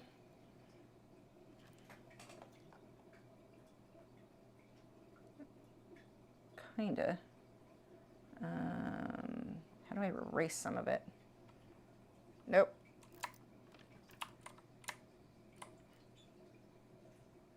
Wasn't there a, yeah, there's a subtract one.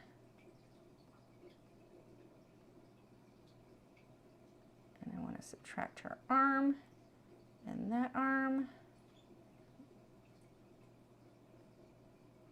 Okay. So just looking at her dress, holy crap, look at that, Joseph. I learned something in Photoshop, a tool that I hadn't used before. Anyway, image adjustment. I don't know if I want to try curves, brightness, and contrast. I'm not sure where I want to go with this, but let's play with this. Am I using a new Photoshop? I'm always using the same Photoshop, like, or the current one, because it's the subscription and they just update it when they update it. Look at already. Oh my gosh, that is just, if we can darken, like white wouldn't be that white. That's the problem. The only thing that stands out to me is it doesn't feel real just because the white of that dress is so, like your shading is just on point everywhere. Your details, so good. The white of the dress is, and even here, I still feel like it's a little bit, not that dark. Let me see. Lightroom would be easier to play with that. Curves maybe.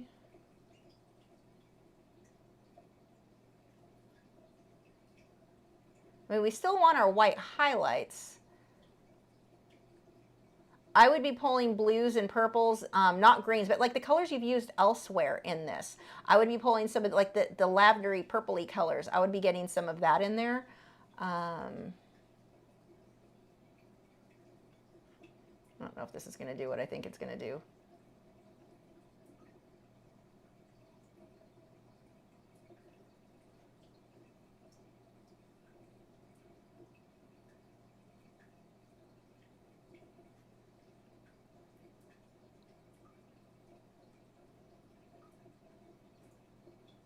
So we're getting a little bit more. I would pour more of these purples in there too.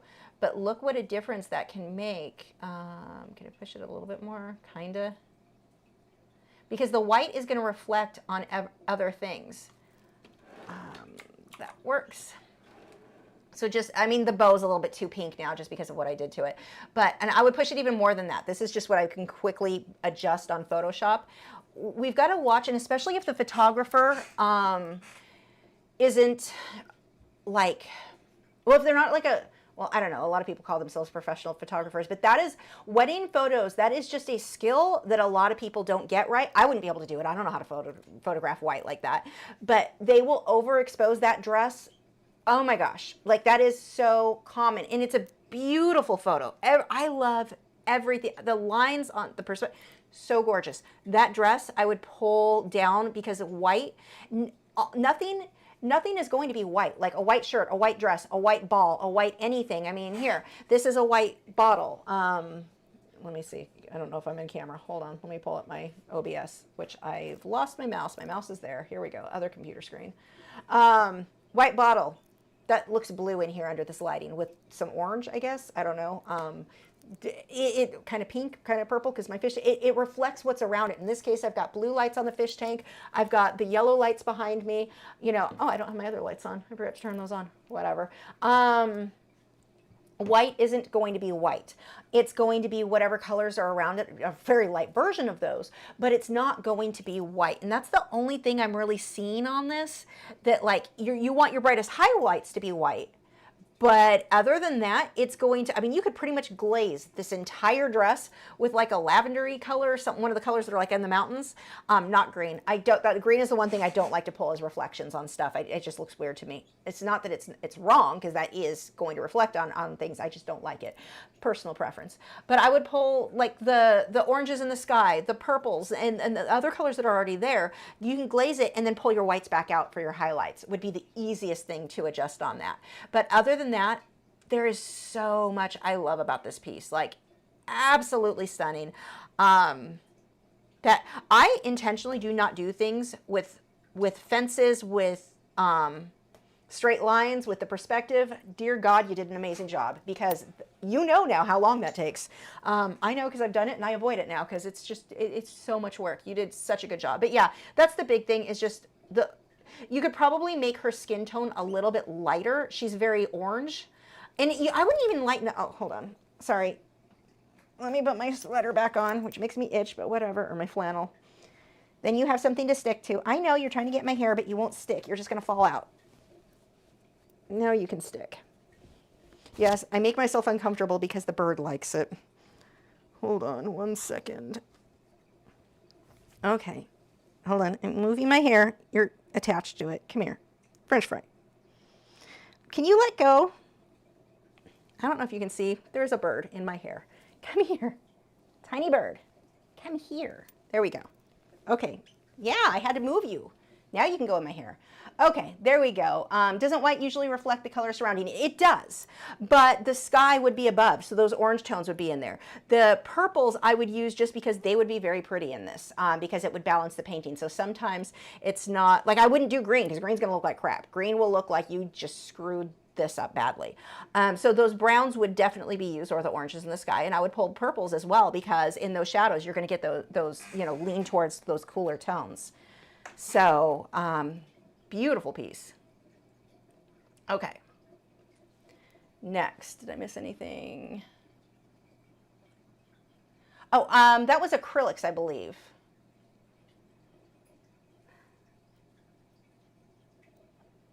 Let's see.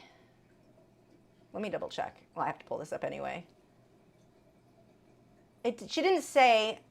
It looks like acrylic. No, is that colored pencil?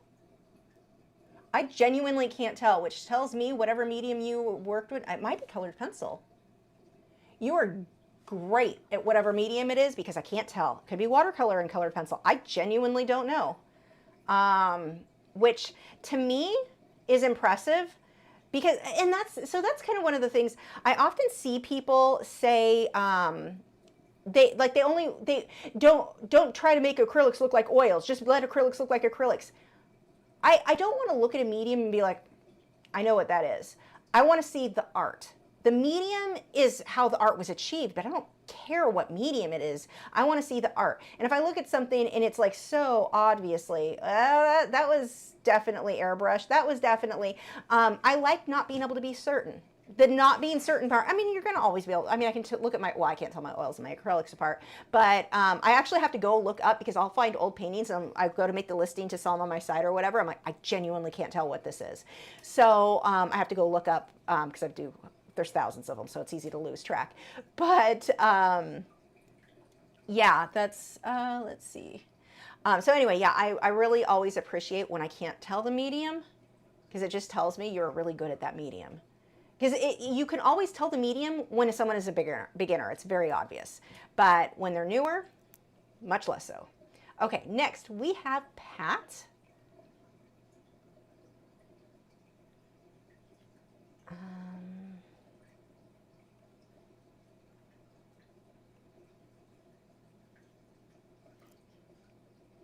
Oh my God, how cute is that?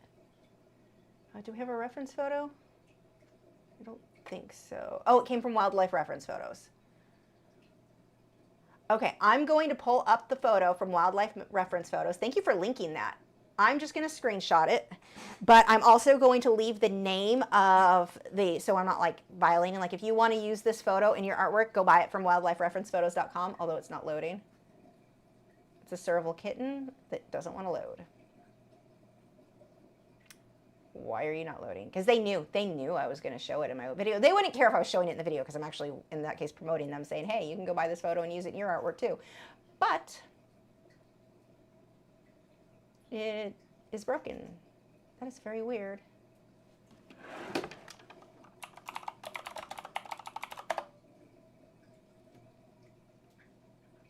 Yeah, it doesn't want to load. How odd. Yeah, I can't load it. It is, if you want to, if you're watching, if you can screenshot that and send it to me, because I'm getting a spinny thing on the photo. It won't, there's something, I have a feeling there's something wrong with their website. Can I just open the image? Let's do a Google search for this. Hold on, I might be able to do a backwards way to find it.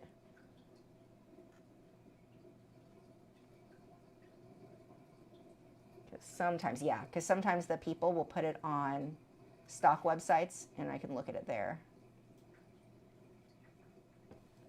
Yours doesn't have the tongue out, but it's the same photo. So let's go ahead and save that off whoever's website this came from.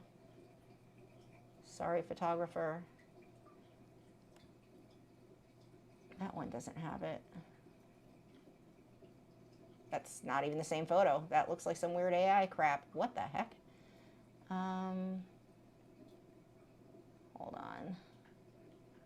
Not the same photo either. Okay, don't bother looking at them.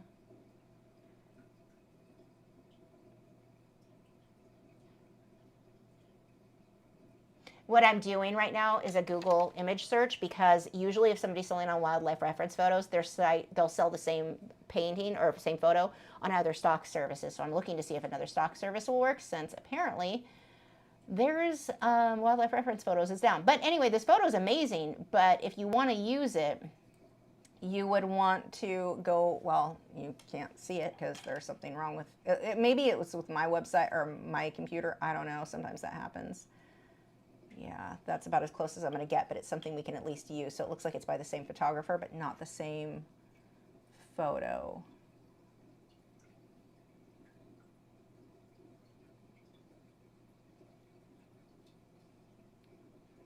This is close.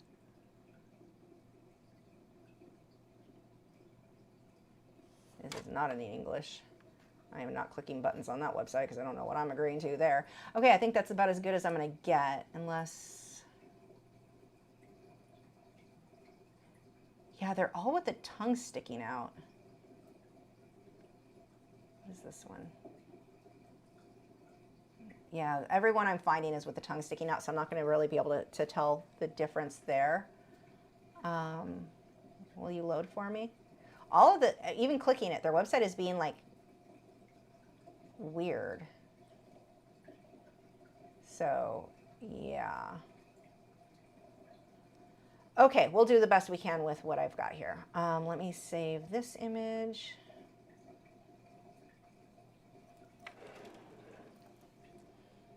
It's close. It's not exact, but we can look at fur tone and that sort of thing. So at least it gives us something.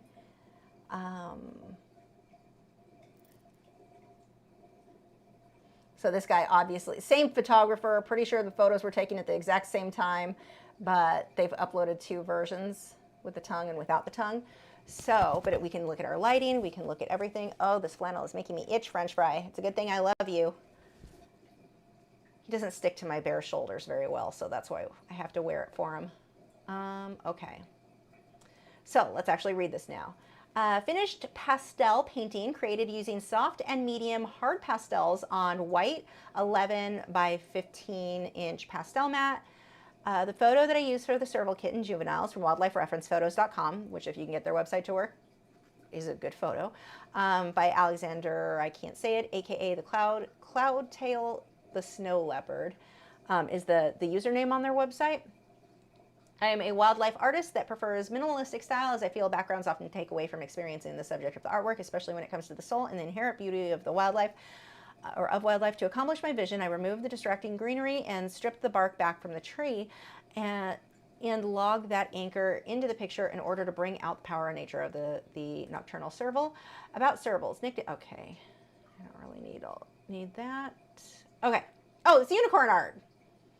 See, and every once in a while I'll read your name that it's Pat. Oh, nope, that's the original. And I forget. I never remember that. Okay.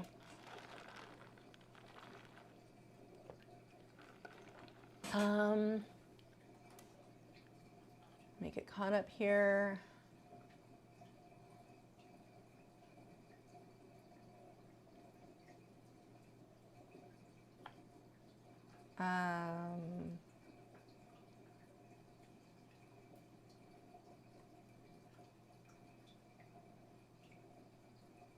Yeah, I found the photo, unicorn art. It's just not loading. It's just giving me a loop. And I found the photo through search. Again, same thing. It's just giving me a loop. So something weird is going on. I don't know if they're... Sometimes they'll you'll go to a website, they're blocking your IP address. And depending on your search, your IP address, sometimes it's a whole thing. So it may be that. I don't think it would be, because I wouldn't be able to access their site at all. I don't know what's going on. I can't get the photo. But this is close enough. Oh, you're having the same thing. Okay. Okay, let's go ahead and look at this. So again, the photo that she used was taken right at the same time, just without the tongue sticking out, so that we are not comparing. So this is going to be very, very similar to the lion that we looked at earlier. Beautiful, beautiful work. The body, this angle, you cut off where that was, but the body actually connects, that goes down. So if you're able to change that, I probably would. But if you can't, it's honestly not a big deal. Because you can see through the leaves here, it continues here. So a little bit different there. But anyway, really, it's the values, the color saturation are going to be the bigger things that we're going to look at here. So you've got a great base. Now you're using pastels, I believe you said. So I don't know if you're able to keep layering. I'm not sure how that works. But you apparently know how to layer pastels, because you're giving us tips. So we're going to go with that you're able to layer over this. So this is what I would do. Okay, hold on. I need more anti-itch stuff. It's hitting my fingers.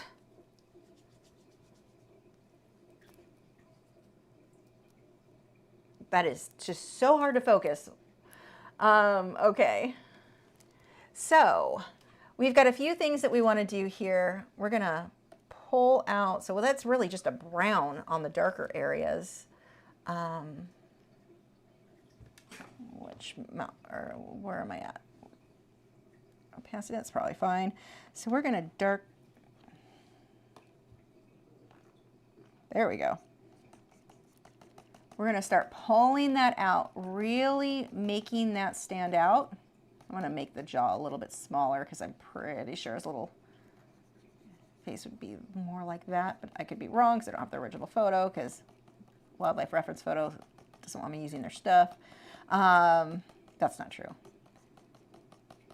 Although maybe they're mad at me because I did tell them they had that one AI photo on their website. I doubt they realized it. Okay, let's see, just getting that hint of color in there is going to make a big difference. And then this is going to be a lot darker. Actually, don't go that dark. We've got the shadow on this side.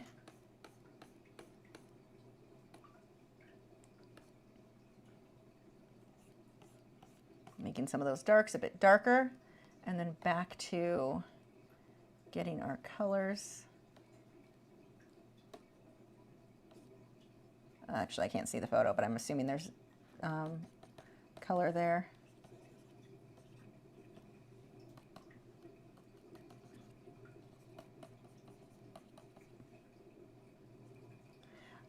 We've got shadowing a little bit on his little chin.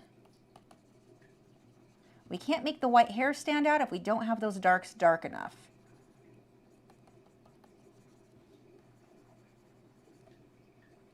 Actually, cancel that. There we go. So we start getting that color saturation, and it's just going to add a lot of dimension, adjusting the values, and then of course that color saturation too.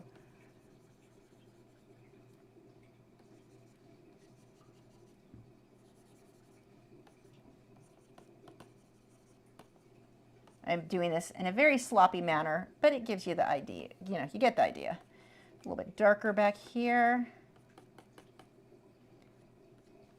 That's actually almost a pinkish gray. It has a little bit of a purpley tint to it. I'm too pink, but whatever.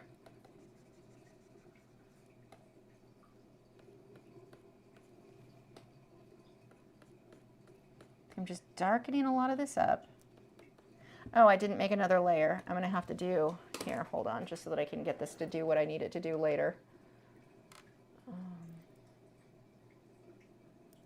Crap.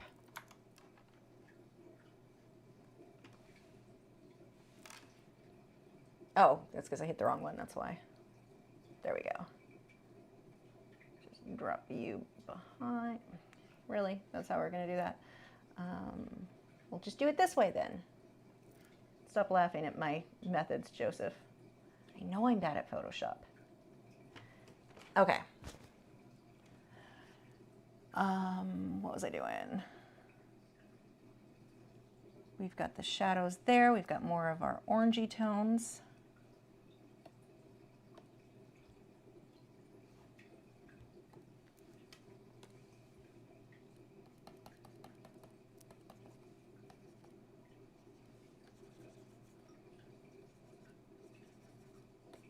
So I'm adjusting both the values and the colors in doing this because a lot of this is a little bit darker. Like everything right now is just so flat. So you're really good at detail. Most of it's pretty accurate. And again, the photo might be a little bit different because he might have adjusted a little bit from the real photo. I'm just going by this one. Okay, so now when we get into the whites, your whites are actually all cream. So if we look at, see how we're almost like a bluish gray color? Whoops. It's like, it's a very cool blue in there, and that's gonna contrast the orangey tones really nicely, where yours is more of a darker gray, so we don't have our lights light enough. So we're gonna go back over here, and I'm gonna go a little bit lighter. And we're gonna start pulling some of that out. Oops, much smaller.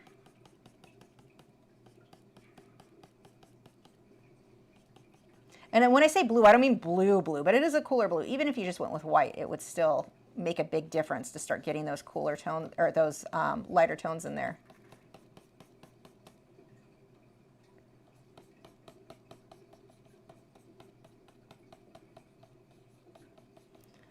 I'm gonna switch to a brownish tone. I wanna make sure this is kind of separated. I'm too dark, but whatever, don't separate it. Don't do what I just did. We'll tone that down.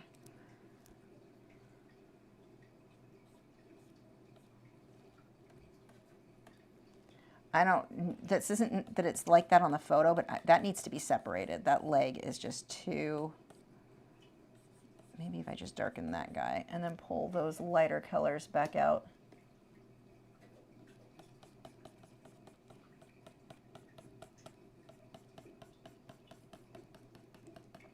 Now see, this is what I mean with, like, he's got more body over there that would, like, you would be pulling this much further out, which I'm not going to take the time to do, but you get the idea.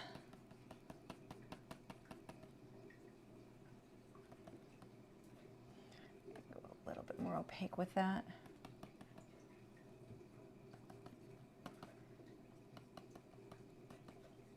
So this is another case where I love where you're at on it, it's just not finished.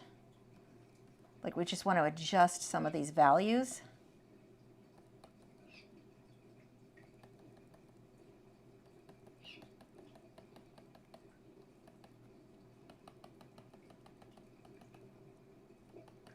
So right now everything's very cream, very, like, it just, very flat. That sounds mean.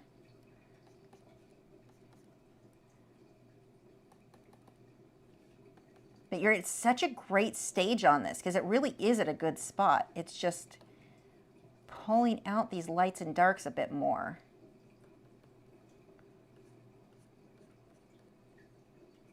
See the ends of those.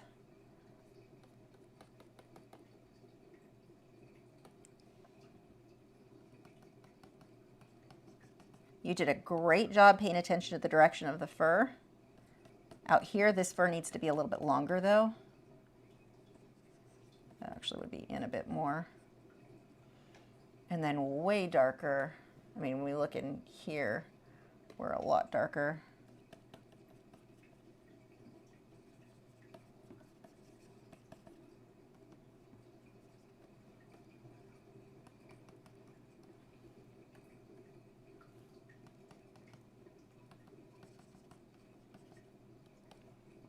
Looks good there.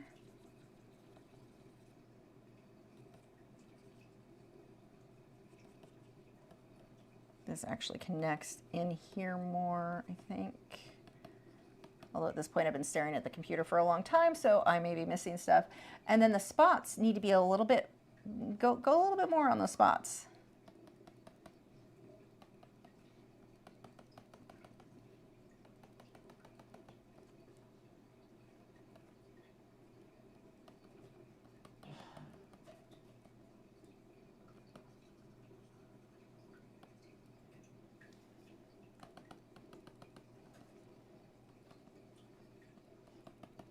So I'm not really changing that much. I'm using what you already have. I'm just making the lights lighter, darks darker.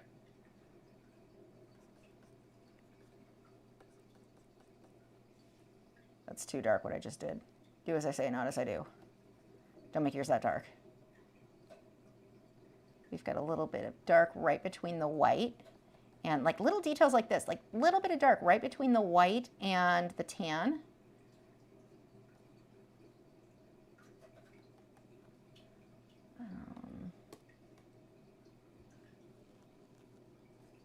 Oops, that didn't change.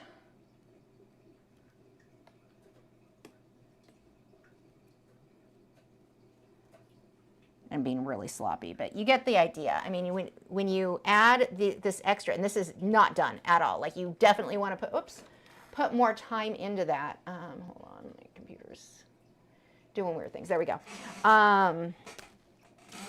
There's about 30 to 40 layers on this.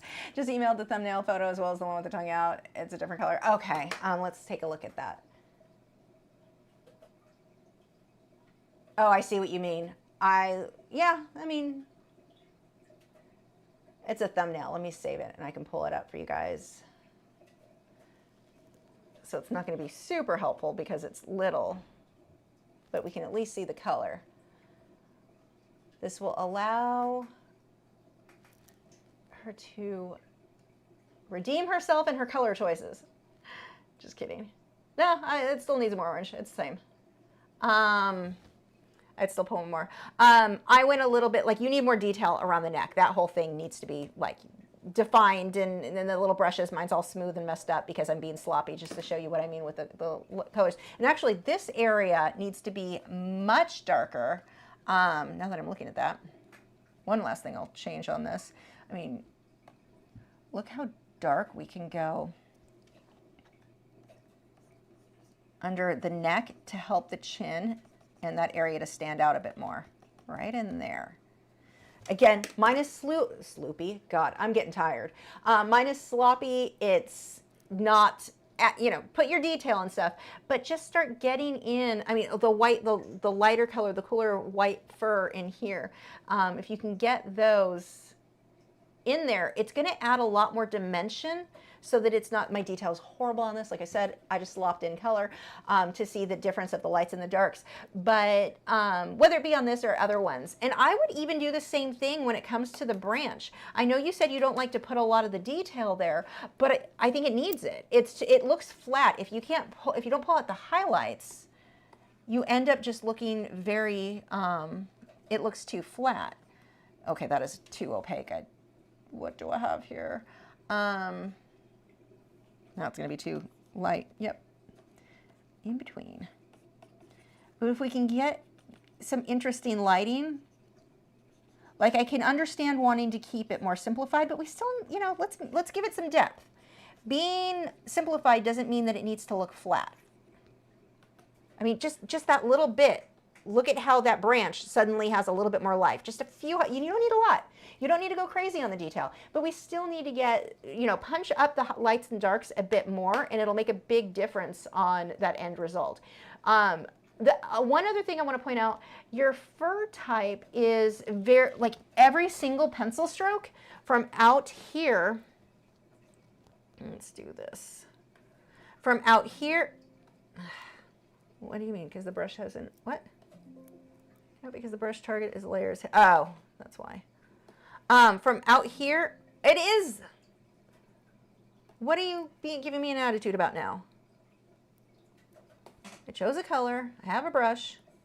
Okay, I don't know what that was about, that last one. I'm like, it makes me mad. I'm like, I'm doing it right now. Anyway, this fur, this fur, this fur, this fur, with the exception of here, all of that fur is the same pencil width. They're all the same. I mean, some of them are longer and some of them are shorter. You've got that. But because they're all individual strands, they're all the exact same like width of the pencil. So the way that you're going to counter that, you're actually going to make some of them thicker than what it might look on the reference photo. They're not going to be as thin as the reference photo, but you're going to create those clumps and clusters of fur. So let's just zoom this out. Like if we look at this photo, we've got, this line is way too thick. Clumps, like create different clumps of some of the fur.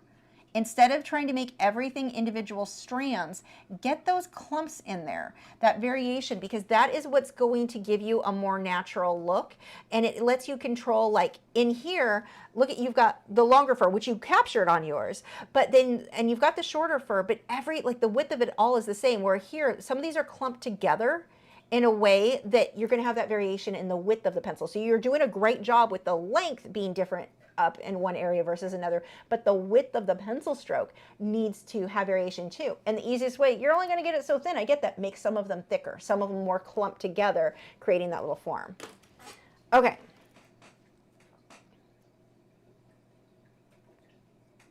But you're doing great.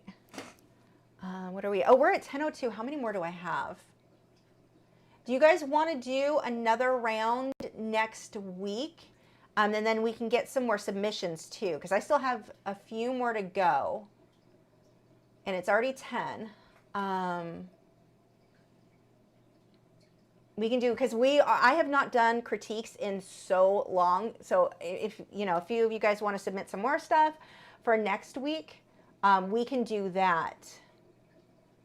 Because I've about hit my mental limit on life at this point. Let's see.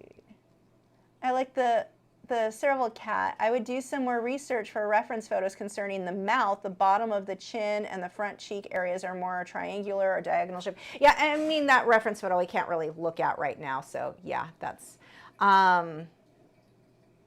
yeah.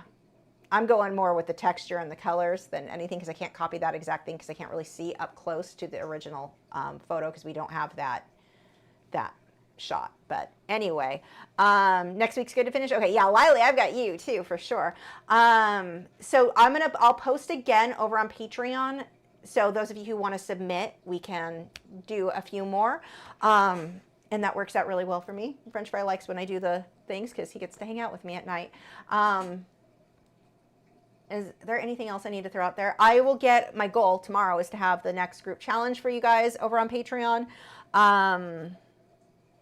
Hopefully I'll get, if my fingers will stop itching, we will get, that sounds like something I should be embarrassed of, right? Freaking gluten.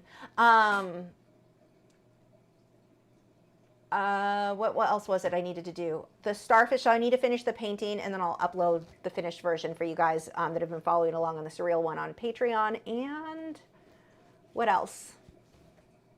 I think that's it. I don't think I have any other updates. Thank you guys so much for putting up with my itchy butt. No, not my itchy butt. No, my butt doesn't itch. Sorry, that sounded completely inappropriate. It's my back, not my rear. So yeah, that's it. I think that's all. I'm done embarrassing myself. I'll see you guys next week. Yep, that's it. Oh, Aline, you don't even know what I'm talking about, too. I'm going to message you right now on Discord. So anyway, I'll talk to you guys next week. I don't know where my buttons are. There are my buttons. Okay, end stream. Which one do I end first on this? Because I normally do the outro. I don't even know.